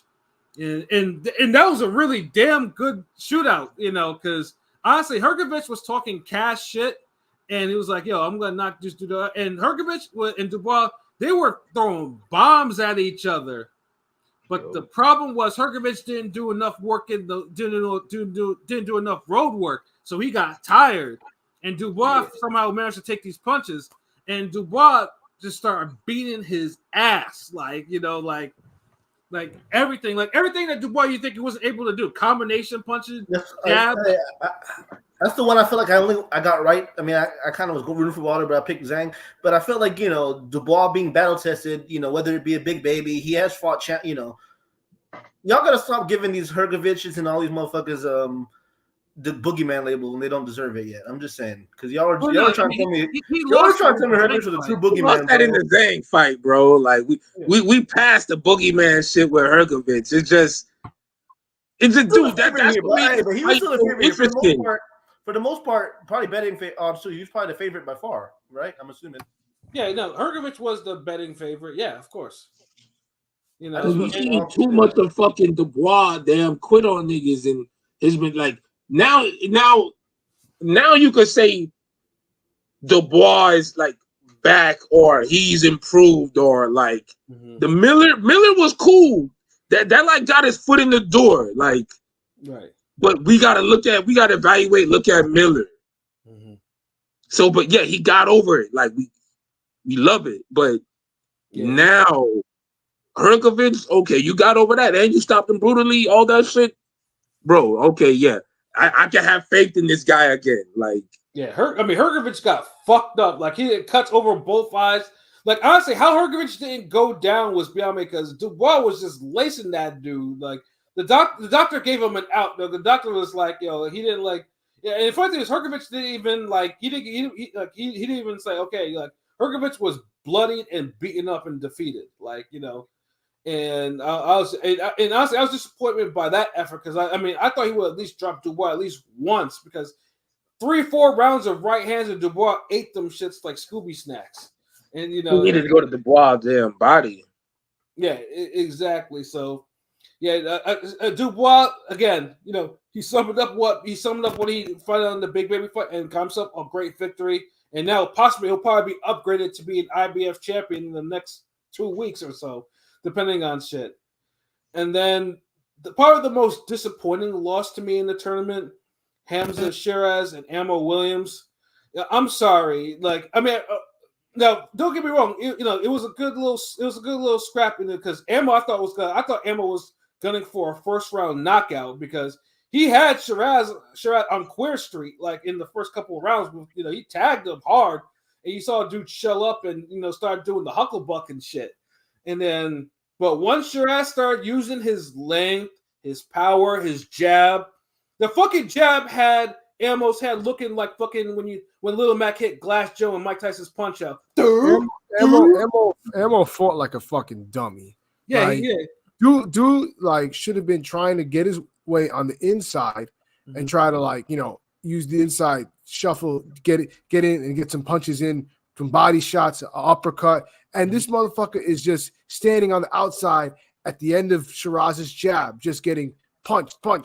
Like, dude didn't, and even when he was trying to get inside, it wasn't like he was trying to use a jab to get close the distance. This motherfucker was doing the shuffle. Like, he was just dancing his side. Like, what the hell are you doing? Yeah, I fight with enough urgency to me, bro. Yeah, I don't know what Ammo was doing. And I thought Ammo was taking those shots good at times. But then Shiraz was just really whipping that right hand into him. I'm just like, what the? And I was like, yo, there's no way. And then Ammo's eyes started closing. And then the shot that actually put him down first was just like, that shit was swift as fuck. I was like, oh, goddamn. I did say in the preview, like Shiraz was a puncher, like was a real puncher. But me and Pilot were like, yeah, we want Ammo to win because Ammo winning would probably mean more to the middleweight division than Shiraz winning. But then after that, Ammo still fought like a dumbass because they kept on mentioning, oh, he was watching Hagler fights. Hagler fought intelligently. It wasn't like, I don't know what. I mean, he was watching it, but he was probably just watching. Hey, y'all mean though. Y'all keep calling this man a dumbass. He fighting like damn. Y'all niggas is horrible. Because he disappointed me the most because I was like, God damn, like I mean he got took apart like brutally, and then that last combination that Shiraz landed on him, like the ref had to wave that shit off. And of course, I was just like, God damn it. And Ammo got fucked. I know he was frustrating his trainer. Yeah. His Ammo was like, you're not doing what we did with practicing the jab. He was tired of them niggas. And shout out to finally the Zone for not giving us a damn autos or commercials and letting us hear what's going on in their fucking corners. Thank you. Yes, yeah, that has to be said. Shout out to Android if he's still listening. That's something that they got right because that'd be annoying. Like I'm like, bro, I don't want to have to go and get auto parts after this shit on some zombie shit. Like y'all done did the damn old trick on the nigga head where it's like, fuck it. Like, yeah, I think I need to change my oil. Like, bro, you just changed your oil last pay-per-view card. What the fuck? Or get the Lucas shit for my gas tank. You know what I'm saying? It was just like it wasn't because I mean it was a step up fight. And I wanted Ammo to pass that shit with flying colors, and unfortunately, like that was a big setback for him. Like Shiraz, I have no doubt in my mind Shiraz will actually beat Adames for his belt. Like there's no question in my mind because I don't think. But much this is I wouldn't like Adames still has a shot. It's maybe like a 60-40 because Adames is a little more diverse with his punch selection. The thing is that hurt Ammo. When he did get cooking, he was just so pedestrian and so basic with it that like Shiraz would just cover up and it wouldn't do much. And it's like, bro, like you gotta damn crack the shell differently. You can't just do that basic 1-1-2 or left right. Like you got a middle uppercut, hook, around the shot, like corkscrew. Like there's so many different types of shots. Or at least jab. Because his jab stats were embarrassing. I remember they said they read the total jabs in the fight. This nigga had like 1 out of like 30 or some shit, like some crazy ass stat. I'm like, bruh. You're a smaller guy. Jab your way in. Try to don't stay. A lot of these niggas don't want to have to jab and like come forward. Everybody wants to play pretty and back foot box and they're not counter punchers like that. And, and you see it in America. Like somehow it flew and got to Jack Catterall camp or whatever city he in. But this whole I could be a pretty counter puncher. Like. Y'all cut that shit out. Learn the fucking slip punches, going forward and fighting behind a jab and mixing up your attack. Like, this shit's ridiculous. Like, nobody's really like when I see all these boxers, I'm not seeing no outworldly talent or no crazy skill set, or I'm not seeing niggas parrying with the same hand and countering and like doing like I'm not seeing no shit like that. So I'm like, okay, you know. And that brings us. You could overcome this. Yeah, and that brings us to the next fight, which was easily another fight of the year candidate and the fight of the night with Nick Ball and Ray Ford. Like I said, it was an excellent fucking fight. That was the fight of the night. Like they was throwing. But the one thing about and I called that shit too. My bad. Go ahead. No, say that shit, nigga. Yeah, you call that shit. That's what's up. I called that shit. Yeah, based on Nick Ball's last fight, I call that shit. Yeah, and the funny thing too is it could be a couple reasons. Obviously, I was there when Ford won his belt, and it was a hard fight. It's a fight of the year. It's probably still a top fight of the year fight. But like I said, when I was in the dressing room with dude interviewing him, like he was fucked up. Like he had cuts over his eyes and shit like that, and he wouldn't. And he was like, I want to drop this belt. I want to go to 130. But Eddie was like, the sheet, His Excellency is offering a lot of bread for you to defend this belt in this 5-on-5 shit. So he made him do it, and you could tell that was a rough weight cut, and and you could tell it just affected how we fight because Ford let Ford let Ball get off too much bullshit just off activity alone. Like they were throwing hands, but there was just too many times where Ford was on the ropes and letting Ball do his work, volume punch it, blah, blah, blah, blah, blah. And the judges are seeing that shit, because he's not really throwing. He didn't really throw any hard shots back like that until like midway through the fight. Real quick. Was this y'all parlay cooker for the week? This the shit that fucked y'all up for the week? Oh no, it wasn't. It wasn't this fight. It was. It fucked up on one of them, but I had Nick Ball by KO. Mm-hmm. That's what fucked me up and the reason why I picked that, why I bet on that, and it's because the way Ray Ford looked, and I knew he was going to be drained. He looked better as the week went on, but yeah, he was, he looked, because at first looked grim, you know what I'm saying? But yeah, but still, it's how you perform in the fight, and I wasn't expecting like him and Josh Taylor being drained for the weight and being they perform, especially Ford, they perform better than my expectations. But I could the reason why Ford really couldn't do much the first half is one of the same reasons why Hopkins couldn't do much in the first half against Jermaine Taylor. Mm-hmm. They had to conserve the offense and try to turn it up and win the fight late because they can't really use the footwork like that, so they're gonna block. And that's Ford lost on that. Some people thought Ford got robbed. Nigga, I checked. Nah, he ain't get fucking robbed. I just checked. It wasn't a robbery. My parlays, nigga, and the nigga that fucked me on every one. Like I had some that was like 5 out of 6. Every single one was Wilder, nigga. Well, I don't know. I just realized this. I didn't realize that I picked Wilder on every single parlay. I either had Wilder KO or Wilder by win in every parlay, and that shit fucked me on everything. Dude, why? Wilder, nigga, learn how to box, nigga. The fuck, nigga, you losing niggas money. Niggas been losing money on you for 3 years now, nigga. The fuck is wrong with you? All right, go ahead. My bad. Ray Ford. But yeah, no, but once Ray turned it up in the 7th round when he cracked Ball with 2 left hooks that had his nose broken and bleeding all over the place and it never stopped bleeding. It became Ball was starting to fade a little bit and Ford was coming and try to steal rounds though.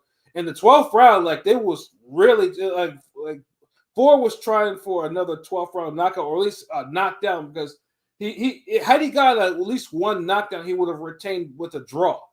I had it. Honestly, I had a 7-5 Ball. I was 7-5 Ford, but I can see 7-5 Ball too. So I'm not mad. I still had Ford winning a close fight. Yeah, I mean, it also didn't help that who Ford. Honestly, Ford basically spent the whole fight fighting like Adrian Broner.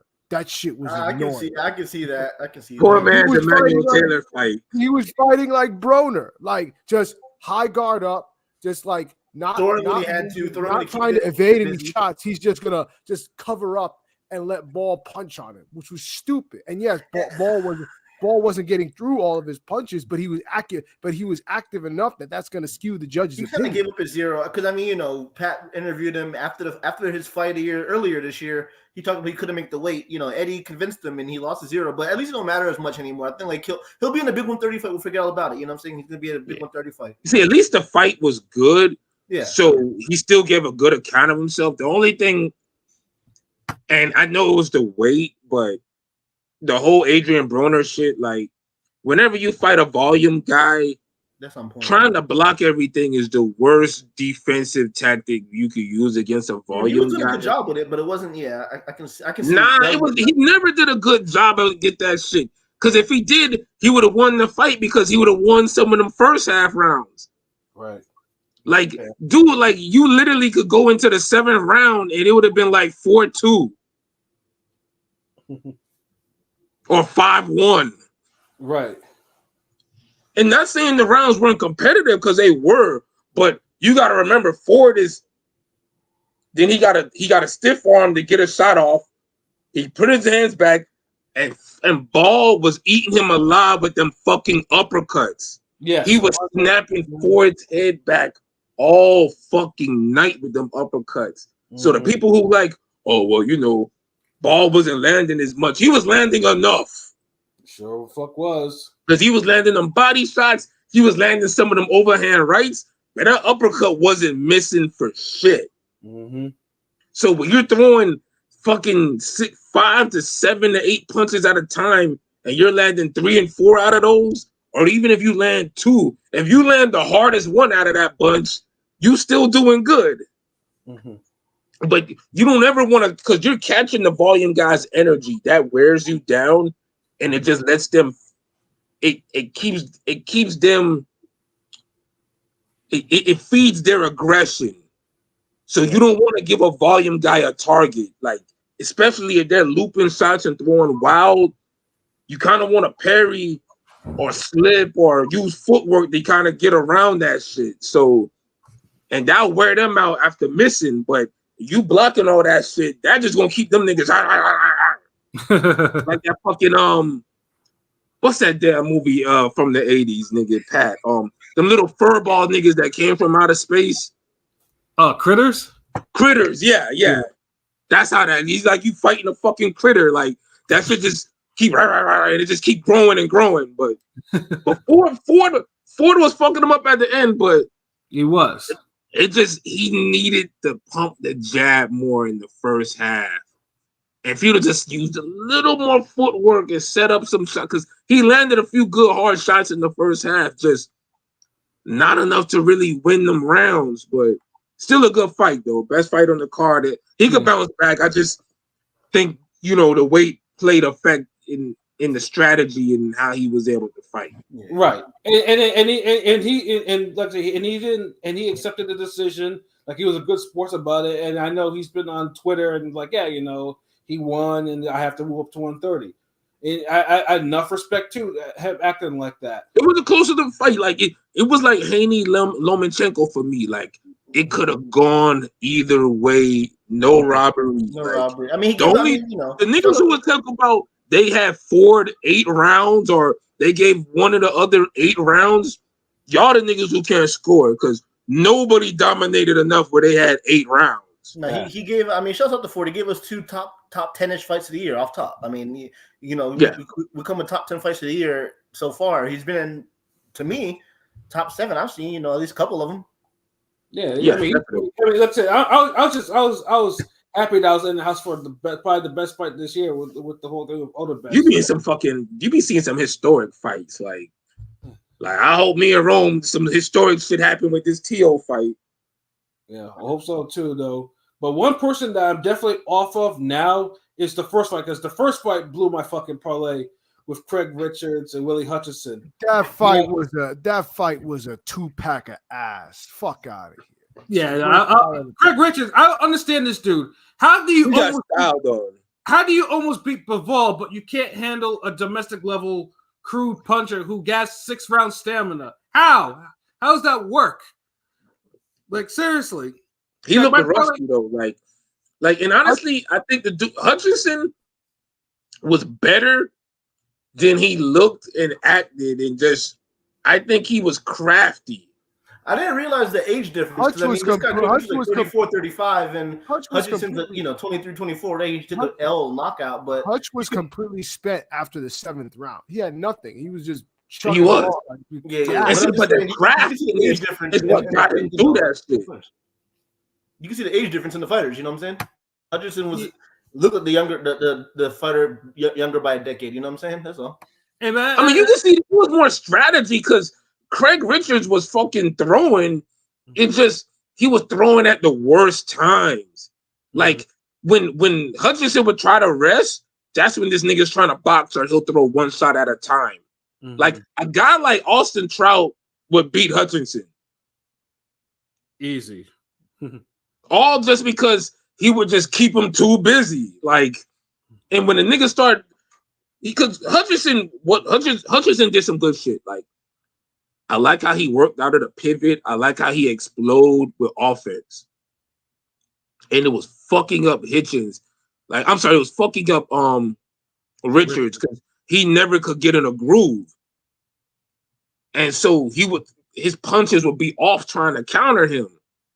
And he wasn't jabbing like he was supposed to. And then when he would get frustrated. He would throw one jab, but then he'd get countered. So, but like King P said, by the 7th round, dude was done. Yeah, But Richards tried to damn capitalize on it, but it was too little, too late. Yeah, and then he gassed a little bit after that, and it was because the frustration, and he was missing a lot of shots too. Mm-hmm. I love how LB keeps getting closer and closer every time to calling him Hitchens. Like Richardson Hitchens, like, Hitchens and then Richard. You know. Oh yeah, for real. I'm like, damn. Yeah, but yeah, Craig Richards, you're nothing but a domestic level fighter to me now. I'm sorry. Like, yeah, that Bivol fight was an aberration. Bivol probably had an off day. You were just on like, you're off day to this card too, because he knocked the motherfucker out. Exactly. Off night, like Bivol killed fucking Parlay, but yeah, you're definitely right about Hitchens. I mean, Richards. Yeah, shout out to Bull. Shout out to Bivol bucking the trend and actually stopping somebody. The first one in like 6 years. That was the most entertaining Bivol fight I've seen in like years. Yeah, Bivol actually threw hands. Who knew that he could actually throw combinations? You don't see that in his fights. Like, seriously. You see combinations, but he was throwing like them Crawford, those mean combinations. Like he was, you know what it was? The dude he fought.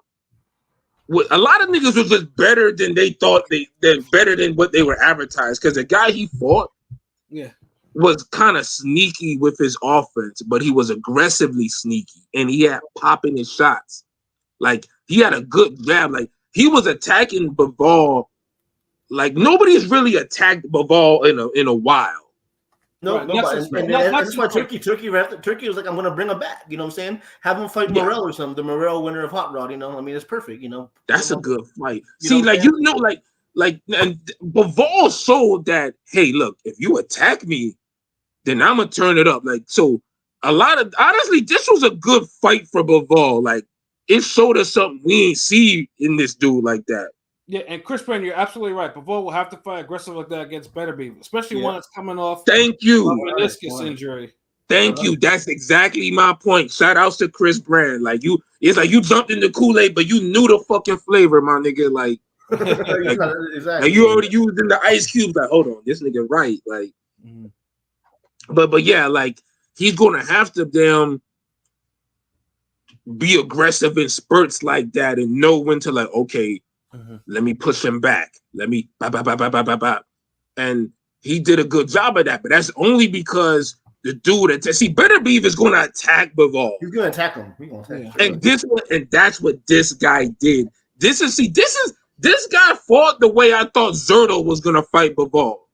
Right. Attack Bivol. Because we haven't seen Bivol get hit this much since the Richards fight. Exactly, and I think Bivol wanted to get him out of here before some old bullshit happened, and exactly. Yeah, because you don't, and that's the thing. Like when you a puncher, or if you could punch or you're hurting somebody, you don't have nobody stay around you.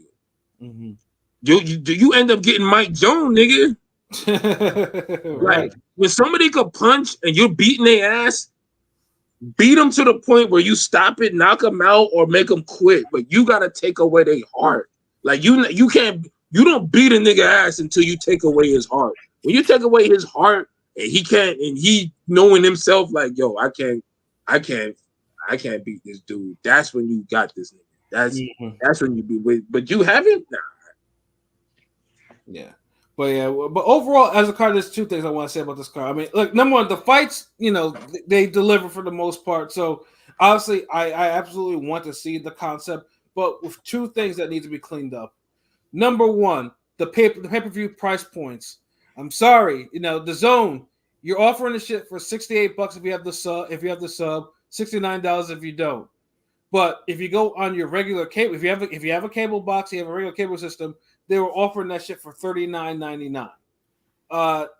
That I've never ever seen that before, like ever. Like there's, and it was all over boxing Twitter and everything like that. And it's like it makes the Zone look incredibly bad because it was almost like why is the pay-per-view price like this? Like like they got to tighten up. It's either 39 across the board, of which I was like it was for Day of Reckoning, or it's 69 across the board. But you can't have two things like that and just like that, because it's just like then it's like you're devaluing your own service. Like you got and that's one feel I was like, that's some absolute bullshit. Like, yeah, of course I'm gonna pick the $39.99 one. The fuck? Yeah, like who wouldn't? Like, I'm gonna just get these niggas. Oh, so that's where the bonus money was coming from, huh? Yeah. Now, if Better Beef Before was still on it, I probably wouldn't have complained that much, because it's like, yeah, it's a top level card. Of course, okay, you pay top level money. That's what happens. And then the other thing is having His Excellency talk on the mic extendedly. Now, if you want to do interviews with them and then you can post it on your YouTube, fine too. But I don't want to hear Turkey live unless he's announcing a fight like he did with Better Beef and Bivol on October 12th, whatever. Because dude was saying some weird. The weirdest thing I've ever heard anyone say was when this nigga is like when he had Bivol's sons in the ring and he told them niggas he looked like their grandmother. I'm like, what the fuck kind of comment is that to make? Like, what the fuck? Is he talking about? That was some weird, like, bro, like. Yeah, what can we just get this whole era of promoters and fight niggas just talking too fucking much? Like, can we just get this over with? Like, y'all gotta bring in some damn influencers, some ring gangs, some younger niggas, some new life. Y'all need newer people to talk about boxing, and this is the boxers. Y'all gotta advocate for this. Do y'all still want these same old out of touch motherfuckers talking about boxing? Yeah, y'all niggas be like 20 years old, prime of y'all life, got a motherfucking 65, ain't never pushed a fucking heavy bag or nothing, talking about the sport. Like, y'all don't get tired of that? Like, oh my goodness. Like, y'all get tired about it in rap. If an old nigga is talking about rap, y'all gonna be like, oh nigga, shut the fuck up, man. You don't know about that. Scoopity boopity bop your ass the fuck out of here. Boxing, nah, y'all sit there like, oh yeah. Okay. Fuck out of here. Yeah, and I get it. It's Turkey. I mean, I'm not saying Turkey can't speak, but yeah, goddamn, limit to like maybe one segment or if he's announcing a fight, Yeah, it's just like they don't know what to do, dude. The cards are still too long, bro. That shit ended like at what 9:30? I ain't gonna lie. I fell asleep a couple times after the ammo fight. I ain't gonna lie. I feel dude, there's always gonna be like, honestly, dude, the Herkovich and Dubois fight was the fight. No lie, it's always the co-main that gets me. Like the co-main, like I'll survive it, but I'll hardly remember the co-main. I'll remember everything else, and then I'll be right up for the main event. But the co-main, I'm struggling like it's Laura versus Corey Spinks with Miguel Vasquez as the referee. I mean, I guess I was lucky because I slept because I had worked like almost 15 hours the other day, and I actually managed to get enough sleep so I could actually make sure I could actually actually watch it, and then of course go back to work, which is a rarity because I'll usually do that on Saturdays, but I had to. But yeah, man. But you know me, I got problems sleeping already, dog. So it's like, like it cuts into the nap time, and it's just I don't know. It's just the 5-6 like. I don't mind being 6 fights, but y'all gotta stop the hour or 45 minutes in between the co-main to main event. Yeah, unless you're talking to the fighters themselves, you're getting like last minute sound bites or whatever. Cool, at least you're getting what the fighter is doing, or you're getting a fighter's future opponent or some shit like that. That you tell like but no.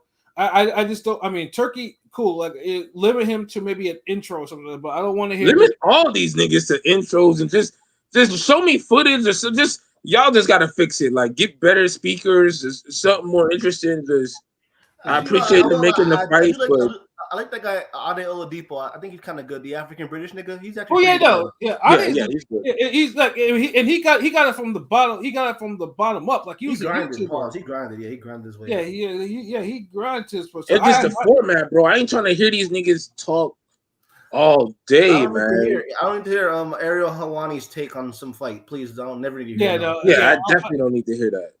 Yeah, I mean that's just saying though. Shit, it's obvious. Yeah, you know, but also too, and this was probably the first time it was really notable too. There was a lot of the empty seats, even though they said it was sold out. Now, I mean, for me, it doesn't matter to me because I want the fights to deliver more than anything. Because if I'm paying for this shit, I want the fights to deliver, which they did. So I'm happy about that. But you know, if Warren's going to be up in the news talk about Riyadh is the new mecca of boxing, then you got to make sure some of them seats is filled. You know what I mean? Yeah, man. I've seen corner store fights with better atmosphere than that shit. Like, let's stop it, man. Like, that place was empty for like so many fucking fights that are on that card. Yeah. Like y'all getting great fights, but that's the thing. Like, y'all gotta see me on this one. Yo, so if a great fight happens in the woods, in the forest, between a grizzly bear and a damn wolf, and no one sees it, is it a great fight?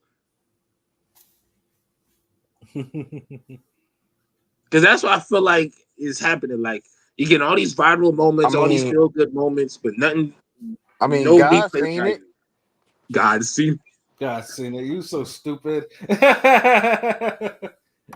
Well, let's put this. But if nobody witnesses it, it don't really matter, nigga. Y'all niggas could have fought 100 times. Who the fuck gives a fuck? I mean, because then a fox could come up and be like, "Well, bullshit, you ain't fighting no fucking grizzly bear, nigga." And you know, I fought a grizzly bear. Who gives a fuck about what a fox say?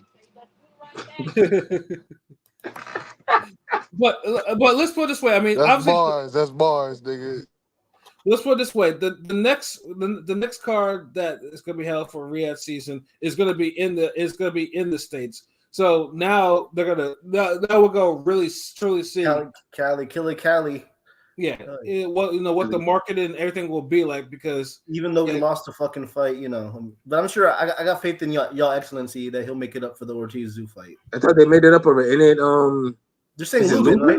Lubin? I heard Bola Chuck and Lubin. I heard Bola Chuck and Lubin. I heard Lubin, but nothing's official yet. That's just a rumor. Yeah. So yeah, damn, against Brother Ortiz, woo! Like, God, woo, man. Yeah, like I mean, let's just hope that obviously the crowd. I mean, obviously I'm pretty sure the crowd has buzz already, so I'm hoping the crowds will show up. But we gotta make sure that it'll have a crowd. It's just that's to my boy Andre. We need him. We need Kendrick to walk out Crawford. I'm just saying. In California, you gotta bring, and especially when you drop the bar on Kendrick. When Kendrick dropped the bar on Bud, you gotta get Kendrick out there to walk. Yeah. I don't think it's gonna be a problem with the atmosphere. I think the only thing they gotta really check when they come to America is the length of the card. The length of the card. The pacing. I should say the pacing. Like, no one's trying to. Like, don't give us the 40-minute hour wait between the co-main and the main. Like, I'll give you 20 minutes. I'll give you 25. But that's it. Like, after 30 minutes, it's like you're getting abusive. Like, just stop. Like, no one's trying to hang up for, because even if a card going from 2 to 9 is still too fucking long, bro. Yeah, I mean it is, but that's a whole party. That's a shift at work, nigga. You don't have to tell me. I worked all weekend. It was like I watched that, then I had to go to work. So it was like, it was like that ring game vacation soon. Yeah, trust me, I need an actual vacation too, for that matter. But I mean, overall, I was entertained, and that's what counts, and the fights, they meant something, and. Obviously, some of the shit is trending, especially the Wilder knockout. So it's like, it did what it had to do. But like I said, barely trending. If that shit happened in America, that should be all over the place. I'm actually surprised there's not a whole lot of memes on Wilder again. Not gonna there's perfect meme material for it. Because not enough niggas seen it, bro. No, I've seen a couple of memes with like where he gets knocked down after the punch where he's turned his back. And he falls down into a bed sheet and pillows. That one was hilarious. I seen that one, but that's about the only one I did see. But But yeah, that you see a lot more niggas seen it. Like I ain't even. There's so many niggas I could damn be texting them. Oh, you saw the Wilder fight? But nah, I know niggas that probably really take that shit to heart. Right. But dude, that's fucked up. Like nigga, what? Like you watch that? And Cam Mace talked about it, but I feel like Cam made a good point. He says some of these niggas that are kind of like a little scared to get washed, they'll go overseas. You know, they'll try to be low key about it. You know what I'm saying? if they get bodied, you know, like, they'll be real low key about it. So that dude, all I feel like all Wilder was doing was getting the money that he missed out on by not fighting Joshua the first time. Yeah, that's all this is. Like, yeah. You know, now it was more like if he won, great, sure, you push him to get some more money. But now it's like, you know, the retirement fund is almost funded, so it's like, yeah, you know, that's that. Because I don't even know how much this dude making. I'm not one of these damn purse watching niggas, so you know. But I know he's made some great money over there. So, hey, more power to him. Just you know, you gotta. There's life after boxing, bro. Right, yeah, like something. Yeah, don't, you know, like, I mean, if you have a chance to retire and you're not forced to actually do one more fight, do it. Like, you know, it's just like because like before, like, because you don't want. I mean, if you're not, I mean, he's not slurring his speech. He's not showing any outward signs that he is taxed outside of. He's just, you know, he's got. Yeah, he isn't now, but you know, yeah.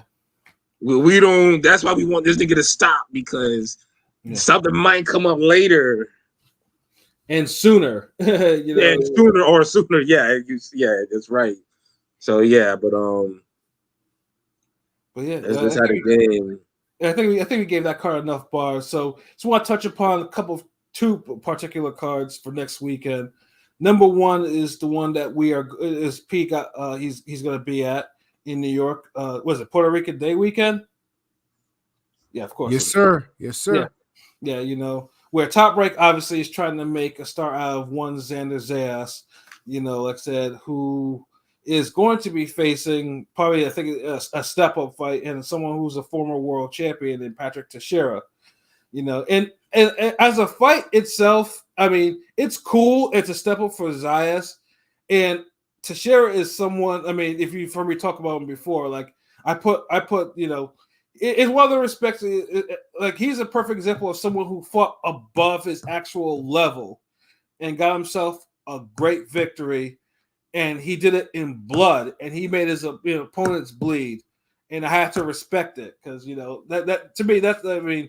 And I'll give you mad respect for that. If I see that if you wanted it and you willing to bleed for it and you got it, I'll give you all the respect of the fucking world for it.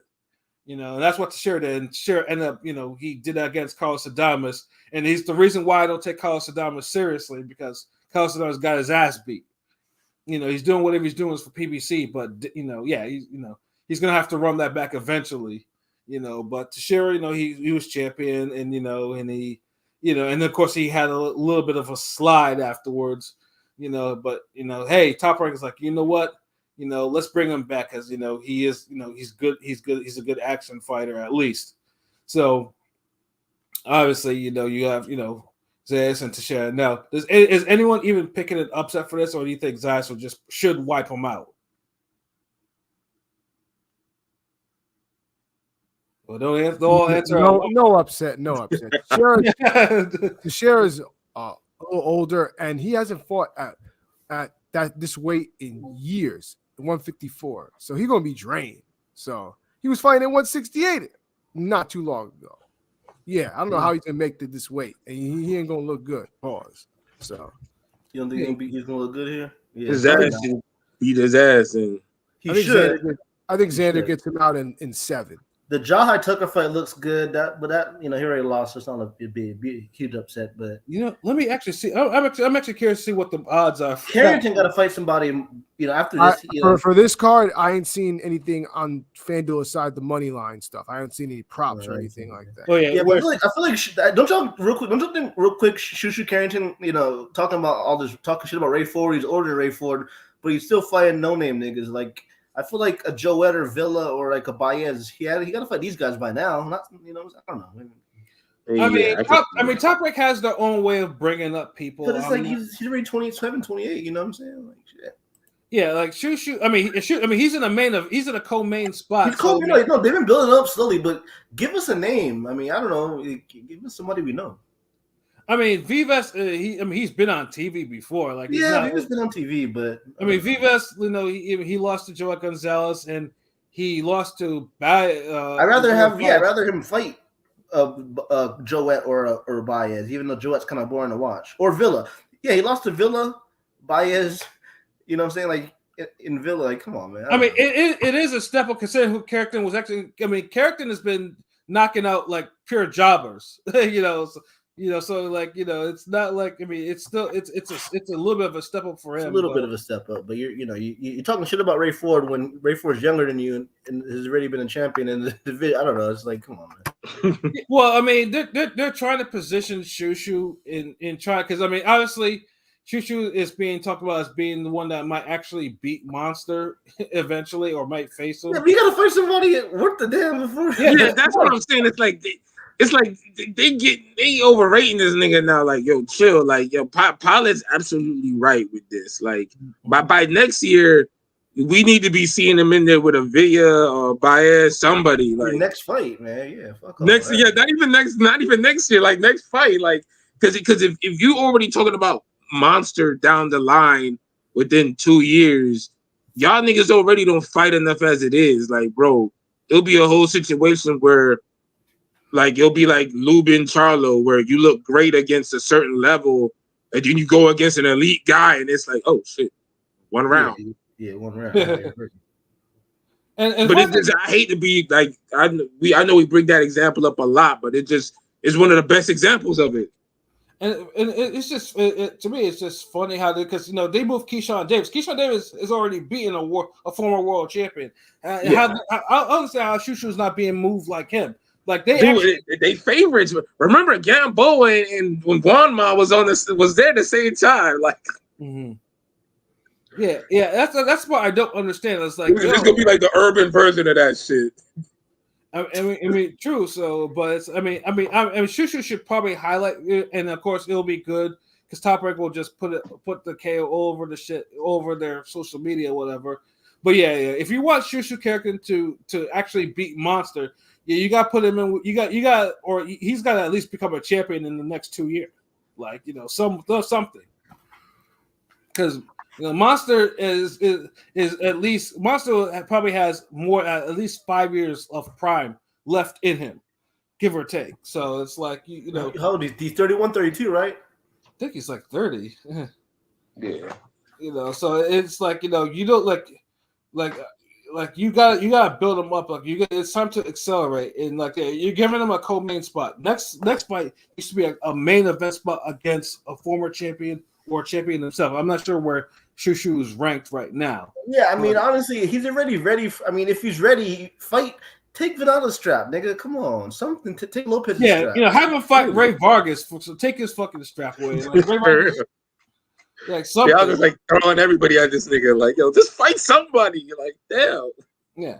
Shushu is a talent. There's no question. He's the business, like serious. But yeah, like, yo, fight somebody though now. Yeah, like you can't because you can't be talking bad about Ray Ford, but Ray Ford has already been a champion. He's fighting the top. He's fighting top 3 fighters. He's giving you back to back, for lack of better word, classics, man. He's had gut checks and he's fought through adversity and tough situations and like you haven't like now what Ray Ford is capable of when he's in a bad circumstance, like. A lot of these niggas, we find out about certain shit way too late in their career. I'm tired of seeing niggas getting their best fight or their biggest fight when they're fucking 27, when they're 32. Right. Like, no, like, y'all get some of these shits in when y'all 23, 24, 21. Yeah, and the thing with Zayas, like, Zayas, now, personally, I wouldn't mind seeing Teixeira test Zayas a little bit. Like, I actually want to see it. He might a little bit, but yeah, because Zayas, I think needs to be. I think he needs to be tested. Like I did watch I want to mention real quick. I did watch it. They did have some shoulder program, and it was like straight up all like 20 minutes into Zayas. It was pretty good. It drew me in a little bit, So at least they're kind of because I feel like he's only 21, but it feels like he's kind of not spoiled on the vine. But he has, like his momentum's a little halted. You know what I mean? I don't know. Like he was his momentum did get halted, and he was getting a little stale. But then he started looking back good again. Yeah.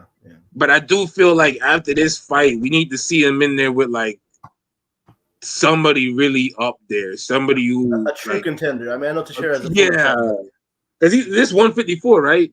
Yeah, so 154. Yep. Yeah, and I feel like there's too many live bodies at 154 to not fight one of them by now. Right. Like they've been live bodies to an extent, but not no live bodies where like, yo, okay, if he fuck up, he might lose this, or he might get hurt. Like this, like we're missing we're missing the threats from this dude's career. Like he could fight solid guys all day, but it's the danger that lets us know what you're capable of. Facts. We saw Bivol fight somebody who put him in danger or made him feel threatened, and then what happened? He got the first KO in like 17 years. I be telling y'all niggas, it's the danger. That's what you evaluate niggas on, man. No, you're absolutely right though. But yeah, I mean, outside of that, I mean, the other card, I mean, either Tiger Johnson fighting, and then I think Pilot mentioned Jahai Tucker and Quincy Villegas. Yeah, the undercard doesn't move me. Yeah, that's actually a good fight. But the rest of the undercard, but that Jahai fight's good because here you lost, so it's like kind of Yeah, no, that is actually a good fight. But the rest of the undercard is just the typical top rank shit. So two pack of ass. Let's move on. And then of course there's the other fight, and I can't care about this fight because of the fighters involved, especially one of them. We have Adrian Broner and Blair Cobbs. That fight's not happening until I see them both in the ring. Yeah, exactly. I mean, they said that themselves, so we're not even joking or hating on these niggas. Yeah, and the funny thing is too is like, and Cobb has been getting under Adrian Broner's skin, which is a rarity. Like Broner's not. He's like only that can stupid dummy and shit. Yeah, it's like Cobbs is doing everything he can do to build this fight, and Broner is just like he's like he's either surly or whatever, but he don't like any of the shit that Cobbs is doing. Like you get like not one bit.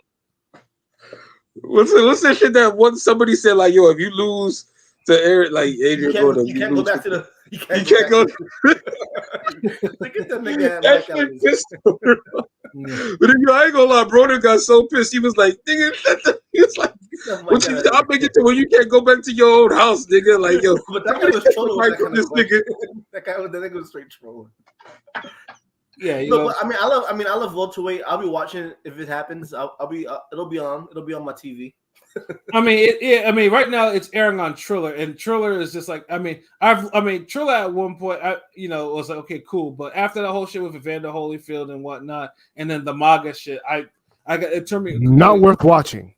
Yeah, low key, that card's decent. They got Michael Hunter back. You know what I'm saying? And they got some decent names on that. Here's the thing about Michael Hunter is like Michael Hunter is talented, but I don't know what the fuck he's like. When he got the draw with Povetkin, which was a pretty good fight, I would expect him to actually, go places and have harder fights. But this motherfucker's just been floating around doing fuck all. That was like his audition, and he fucked up not winning. You know what I'm saying? That was like his. If he was there to beat Povetkin and get a Matchroom DAZN deal, and he fucked it up with that draw. Yeah, I felt like if you would have just took the offense more serious in that fight, like that fight was there for him to like. And it's like, bro, for all we know, if he won that fight, he would have been in this little Saudi mix that's going on. Yeah, who knows? But the thing is, too, even after that fight, it's like Pat said, it's not like he was setting the world on fire. Remember, he didn't lose to Povetkin. He had a draw. A draw is one of those situations where, like, okay, like, I mean, you still got some momentum. You still got some motion. Mm-hmm. Like, especially when it's a close draw where it was no robbery, but it's like a real legit type of draw. Mm-hmm. So you got momentum, you got motion. But if you say, all right, I'm going to fight this preschooler, then this Girl Scout, then this retiree, then I'm going to fight this nigga, then of course, and then you squander that momentum. Yeah, and then after that, he's getting gifts on fights on. He signed the Triller of all things, like signed. And I was like, what the fuck are you doing? This was after Triller kind of fell apart with the whole and going life and death with niggas. Yeah. And then he was shown in out of shape, and he had, I guess, Jerry Forrest arguably could have beat him in one, because I actually watched that fight, and I was appalled. And then he had a loss that didn't count recently. Do y'all see that? He had a loss, but it didn't really count. Yeah. But I think it's just like I still know what he's doing in his career. It's like he should be in the mix. He should be either with Golden. He's in the best shape of his life right now. Yeah, he's in good shape right now. I ain't gonna lie, he's in good shape. Yeah, and I know, and because he's fighting somebody that Cassius Chaney is one of my boys. Like they went to high school. They're like they close or whatever. You know what I'm saying? So like he's a Connecticut cat. So like damn, like I have to like try to support him more. I have to support him off GP. So it's like, yeah, it should be an interesting fight, but it's just like Michael Hunter is better than what he's doing right now, fucking around on Don King undercards in 2024. You know what I mean? So it's just like he like, you know why Broner is there, but why are you there? Exactly.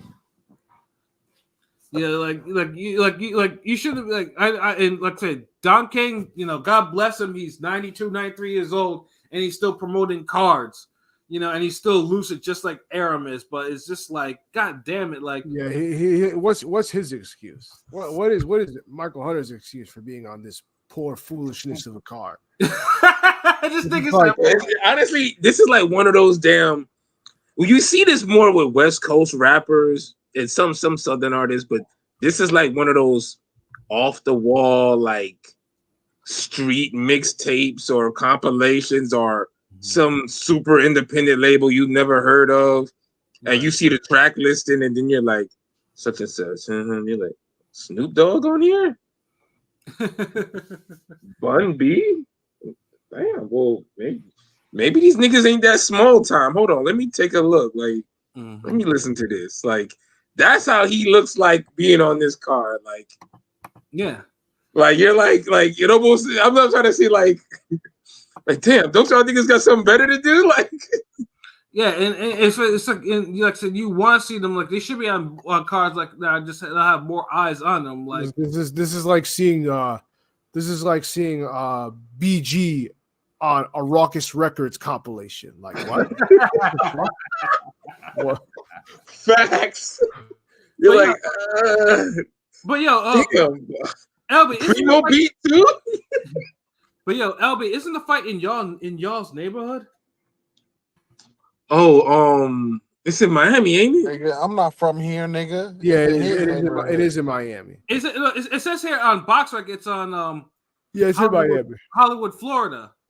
or Hollywood, whatever the fuck. But yeah, that shit ain't Hollywood. Them niggas fighting at the Hard Rock. That's crazy. yeah, it's hold on, they changed it to the Hard Rock. That's what it says on BoxRec, my nigga. Oh, they talking about the Hard Rock in Miami. it's No, in Nigga, Miami. if they're fighting in Hollywood, they're fighting at the casino. Hard Rock It's Casino. in y'all neck of the woods. That's all. Oh, so they really fighting in Hollywood? Yeah, That was the time he was supposed to fight them last. They probably had a group line for them tickets 4 for $25, nigga. Yeah. Because they was overselling them shits the last time. Them shits was overpriced as fuck, and he quit. yeah. He dropped out the fight, so that's why the ticket sales were so bad. And then they didn't drop him by the time he dropped it, so it was like, damn, like fuck this shit. Yeah, it's funny too. That card was actually the fights were good, but Yeah, it was a good card. Yeah, but it was a lot of empty seats because of Broner took the steam off the card, which of course was the last time he's been seen on PBC, and he had a whole spread of problems, and this is why Broner decided to sign with Don King in 2024. So, more power to him. But obviously, I mean, at least with the top rank, top rank will just be top rank. But at least if you're looking for fuckery, the Don King card will probably have it in spades. I'm sure. You guys should probably check to see if they actually if the tickets are actually like if they actually dropped in price or whatever. I can't fathom this shit actually being crazy like expensive unless Don King hasn't changed. Yeah, I mean, when a flyer says Oh, and we'll have Adrian Broner versus Blair Cobb if Broner shows up. I mean, nigga, like that don't really press me to see a nigga when they say some shit like that. Pat, can you quick search it real quick just to see? Quick StubHub. At this point, I don't know who's more unreliable to go see at an event. Adrian Broner or Lauryn Hill. That's what we got to, like, bro. Like, that's what I'm saying. Like, when the flyer is saying that you'll fight if you show up, then what kind of confidence am I having buying a ticket? This is like the old wrestling events where they play they would show the cards and like cards subject to change. Then you get there, it's like, oh, that ain't happening. That ain't happening. Like, oh god. Nigga, like, who has a TBA pay-per-view? Like, the fuck? Let's see. Fist of Fury, Friday, June 7th, 7 p.m. Hard Rock Live. And let's see if I click on buy now, it takes me to Ticketmaster. Hard Rock Live, Hollywood, Florida. So the cheapest seats that I see for lowest price, cheapest is standard admission, which is $81. The best seats, if I click on the price, is $106. They're actually, I can't even tell. That's not bad. That's not bad. That's not bad. Yeah, it's bad for a nigga that quit his last fight and then you don't even know if he gonna show up. Yeah. I needed to hear $50 and $80, like, but they're not bad. But like you said, see, this is why we have the word context, folks. Because if Rome ain't say that last part, you would have just listened and been like, "Hey, nigga, that's not bad." But he said, "But you ain't show up last time." Yeah, low key, them shit should be $29.99 with a t-shirt. Fact.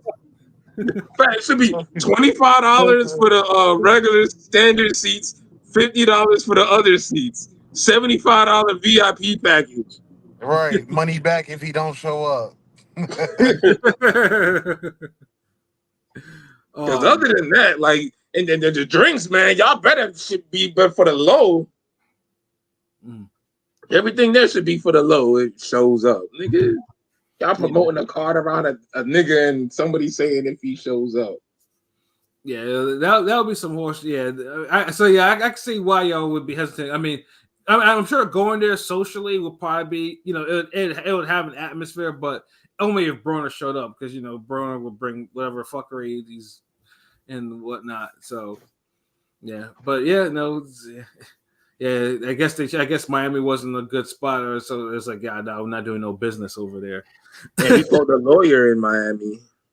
Yeah, he did fight that lawyer, and then that was a terrible fight too. Let's not mention the Rigo fight before that. Like, geez, like. Yeah, Don King. Yeah, Don King just doesn't want to just retire. He sees Bob Arum. Bob Arum is still on regular TV. He can still build fighters and world champions. Don King can't do. Don King has been in shambles since Hopkins. What was it? Who did he beat? Was it Pavlik or? Yeah, it was Pavlik or Paskov. One of them. I forgot who. I think that was like the last time that. Tavares Cloud. Oh yeah. Tavares Cloud. Yeah. I'm a Florida nigga, bro. I'm gonna remember. Yeah, Tavares Cloud. Yeah, absolutely. Yeah, you're right. Yeah.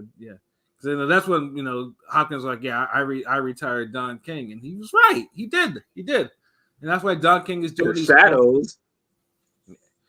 He's doing his. He's still here. You know what I'm saying? But I mean, God bless Don King. He doesn't have, his mind isn't addled. He still wears his fucking rhinestone jackets and shit, and waving all types of wild ass flags.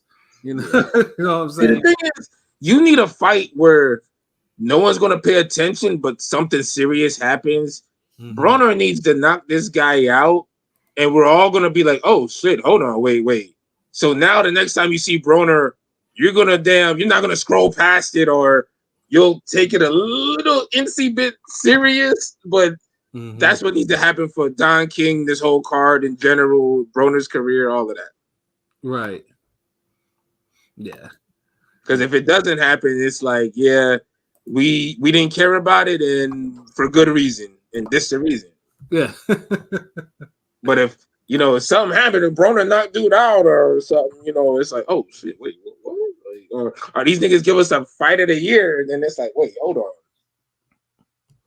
But I ain't mad at it. Get your money, man. But that's it, right? We ain't got nothing else to talk about. Yeah, that's it. Let's wrap this shit.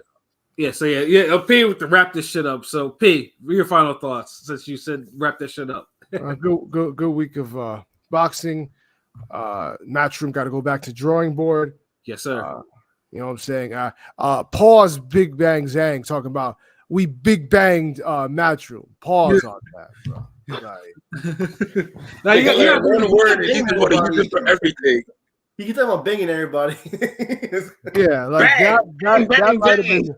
That's the most pause-worthy shit I heard all weekend. And then today I seen that fucking boxing scene article where it was like, Jai Opatai is not a friend with benefits for part. I'm like, what? Friend with what? Like, that shit was mad wild. I'm like, yo. How the fuck did that damn even make it past he editors? Said, Joseph Parker might not be a friend with benefits for Jai Opatai. A friend with what? Like, yeah. Pause. That's that shit. Yeah. But otherwise, good weekend of boxing. Sorry everybody left sad on boxing Twitter, but they'll get over it. So, you know what I'm saying? Other than that, Ring Gang, we still staying strong. So, you know where to find us at ringgangradio.com, YouTube, Instagram, Twitter, Facebook. We out. More content coming soon. I'll be at the fight this weekend. So, definitely going to get some content for y'all. So, be on the lookout. Yes, sir. AO Rome, your final thoughts? Final thoughts. Wrong top 5, nigga. If y'all hoes don't stop bullying Caitlin Clark on that goddamn court, y'all only scoring 60 points anyway. Let her get her 30. Fuck Caitlin Clark, but whatever. Y'all, they being bogus, yo. They fouling her. She ain't even got the ball. They fouling every bit. They throwing her on the ground. It do look like they put a little extra on that. No, they fouling. They fouling. They fouling. The only reason I'm watching WNBA again. The only reason I'm watching WNBA games is because of Caitlin Clark and Angel Reese, nigga. Chicago Sky, nigga. That's on you. But what I'm saying is, fuck all this. They're like 90% of the niggas watching WNBA because of them. They're playing physical. I don't care. Caitlin Clark is not a shrinking violet. She gives it just as good as she gets it. So I don't want to hear all this caping and shit. So yo, real quick, niggas going overboard with that. What you think about Pat McAfee calling her a white bitch on his show? That was hilarious. Oh yeah, he was wilding out. Yeah, why do you say that shit? I don't know. He was just being. He crazy. was like this. I seen the point he was making though. Yeah, but that's how they treat her because, dude, her own teammates don't fuck with her. She the Larry Bird of the WNBA. Niggas hate playing against her. That's what it is. Nah, hold on. This is like their 84, 96, draft. You know what I'm saying? Because I ain't gonna lie, you ain't ever heard about WNBA until this year. You know what I'm saying? So shouts out to them. I mean, we heard about it the first couple years when it came out. The first couple of years, but like nobody gave a shit. No offense, such as the woman, but nobody gave a shit. Like, this year. You tried what? Like I ain't gonna lie. I watched it back then, but it's like it just fizzled out, and then NBA just kept getting better, nigga. Shit. Like because NBA was always here, then WNBA, but remember the Olympics, all that shit. So you knew the players, you watched them. So of course, Cheryl Swoops, all of them niggas legends to me, God. Like of course. But after a while, then remember them bras were older too. So they only had like maybe 5 years. Yeah, they weren't. Yeah. At least Leslie, but then they got some eye candy coming out now. You know what I'm saying? So I'm just saying. And then it's the baddies that playing ball. Like it ain't with this whole Butch Stud League shit no more. Like yeah, sure enough. Because remember, it didn't have that vibe the first couple years, but about the 5th year into the WNBA, that shit got full like The WNBA up. The WNBA had an image problem, but no one really wanted to say it like that because until some of the stories about certain things started coming out with some of the some of the players and bullying. Oh, you got a husband? Oh no, bitch. You ain't gonna have no husband on my basketball team. Like what the fuck? Like bitch, bitches, imagine getting bullied for that. Yeah, like bitch, I'm your husband. Imagine a chick bullying you for having a man. Yeah. And she never met this nigga in her life. Yeah, that's the wildest shit I've ever heard. Like, yeah, Now imagine this at your job. So that's just crazy, man. But I'm glad for the ladies. They getting the damn love and the shine now, though. You know that's what's up. But yeah, they gotta ease it back a little. Like y'all trying to fuck up the bras that brought y'all this recognition and attention. But you know what it is? It's not only Caitlin Clark getting the attention. It's whoever's guarding Caitlin Clark for that game gets the attention Yeah. too. So That shit like, go to their head. They're like, let me get a viral moment. There's one girl name I know, Dejanay Carrington. She got a blonde wig, but she be locking fucking Caitlyn up. Like Caitlyn can't do shit on her. I know they were voting on that light skin bro because when they lock her up, they gonna keep saying your name on. Oh yeah, Dejanay. So that's what they doing. So every time they play her, they like, yo, I got her this game. And now they just trying to make a name for themselves by bodying her, fucking fouling her, flagrant fouls. Like that shit ain't ball. Yeah. That's just on some like bullshit. Like I don't know And what then she you was doing. know they Instagram followers gonna go up about 5,000 that night. Yeah, right. So you know it works out. It's a give and take. But I mean, Listen. both of them could be. But my whole thing is, both sides could be right. Yeah, she gives it and she could take it. Yeah, she's in the mix. She be going hard. But She's like I Tim do feel like Duncan. they're going a little harder. Kayla Clark's like Tim Duncan. She don't really say much. She just be chilling. Like It's subtle. I be seeing her balling. mouth move like she's the reason that they're competitor. flying. I mean, she's the reason that they're actually flying. You know, properly. You know, like she's put a lot of money into these bros. Yeah. Right? Y'all don't want to make her pull her hamstring or fuck up her knee or some shit, and then I ain't saying she out for the whole. Yeah. If you fuck her up too much, like she's the one that reason y'all are flying proper. You know what I'm saying? Y'all getting actual first class treatment. You know, come on. Treated y'all like y'all work for like the Family Dollar All Stars, and like now y'all balling and y'all don't know what to do with yourselves. Like, chill.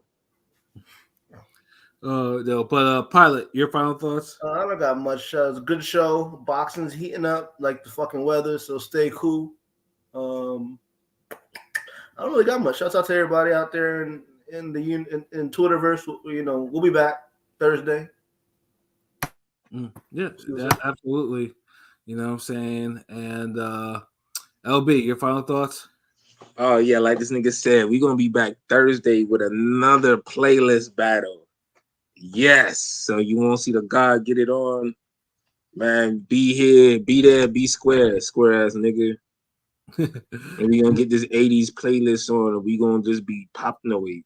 They did in the 80s. We just gonna be 80s in it, that shit, nigga. Like I can't remember what them niggas was doing back then, nigga. The piano with the moon head, nigga. Like, well, fuck it. Like, damn, my nigga might get a Big Mac, but they're like the Big Mick now. Them little shit's small now. Hell yeah, you know they shrunk the meat. Pause. Yeah. Yeah, that sounds. What the fuck? Oh man, but yeah, man, we got more fly shit on the way. Remember, definitely fuck with the memberships. So you want to just get in with that. We're gonna get some more membership only content, more shit on the way. Thinking about another day, we could have another podcast episode, see what's up. A lot of shit in the works. Definitely got the cartoon on the way. The script just got done and okay. So, we about to get on that. So we ain't give you, it feel like this animation coming up soon, but the last one was in December. So usually it'd be taking a little longer, but after it'd be taking these niggas all summer. It'd be taking these niggas months with the vocals. So hopefully niggas get this shit back soon, because I need. I'll make sure I send this script out to these niggas tomorrow, and then and then I record my vocals sometime at the end of the week. Yeah, because I know I gotta get some guest vocals on this one, like 2. So I gotta orchestrate that. I don't know who the fuck gonna be on that, but I'll think about it. I'll see what's up. But yeah, it's and we bringing it back to the fighting. We always gonna have our jokes, but we bringing it back to the whole fighting because we some fighting niggas, and that's the funnest shit to animate. Really, who don't want to animate a nigga getting punched in the face and shit, nigga? Facts. Nigga, I wake up at 4 a.m. just to see a nigga get stabbed in the eye, nigga. Like the fuck? Like, you heard this nigga roll. Like nigga told me like, yo, you be wake up 3 a.m. to see somebody get beat with sticks. Like, what is wrong with you? Like, yeah, but yeah, we taking over, man. So make sure you fucking stay tuned with everything we got popping.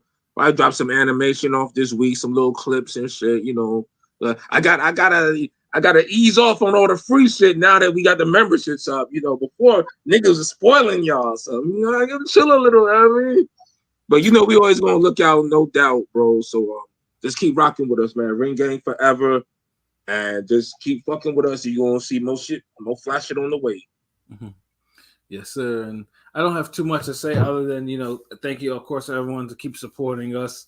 You know, like say, you know, you listen, like, comment, subscribe on our stuff, and you tell your friends that, you know what I'm saying, keep our views up or whatever, so we can actually get the super chats, super stickers, and then, you know, the regular donations, and we, of course, the PayPal, of course, we got, and then now the memberships, you know, so it's exciting times, man. So, yeah, we're definitely looking forward to building up and building more or whatever. As you build with us, you know what I'm saying? So I'm extremely excited over that. But outside of that, you know, yeah, I got some articles in the works. You know, there's some fights I wrote down that I am going to decide upon. Just, of course, make sure the videos are available before I pick which one I want to do right about next for Forgotten Fade. But outside of that, you know, say it was a good weekend of boxing, you know, with the, you know, Queensbury beat Matchroom, you know, that type of shit. So, you know, this niggas, you know, they have to tighten up the English a little bit. You know, he's trying. His favorite word is bang, though. That's all I know. My love goes bang, bang, bang. He said, Alabama. He said, "What do you say real quick? Chinese power, Alabama power. We will bang each other." Yeah.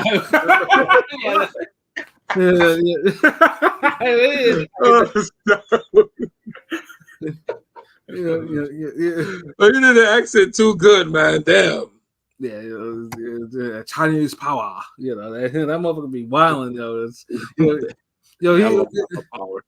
That sound bites, yo. But yeah, it was a good weekend of boxing, and you know, obviously soon, you know, PBC is around the corner in a couple of weeks with the tank card and whatnot, and you know, like I said, boxing is still on the up and up, man. So yeah, definitely stay tuned to hear our thoughts about everything. So yeah, for myself, Pat Scorpio, New England representative. For LB Shuttleworth, the God, the GOAT artist, aka memberships. For King P, Bodega P, who I think logged off a little early. I think he had something to do. Well, for Conscious Pilot and for Rome Top 5. You know, this has been another wonderful episode of Real Talk, where as always, if shit's real, we talk about it. So until next time, peace. Memberships. Memberships.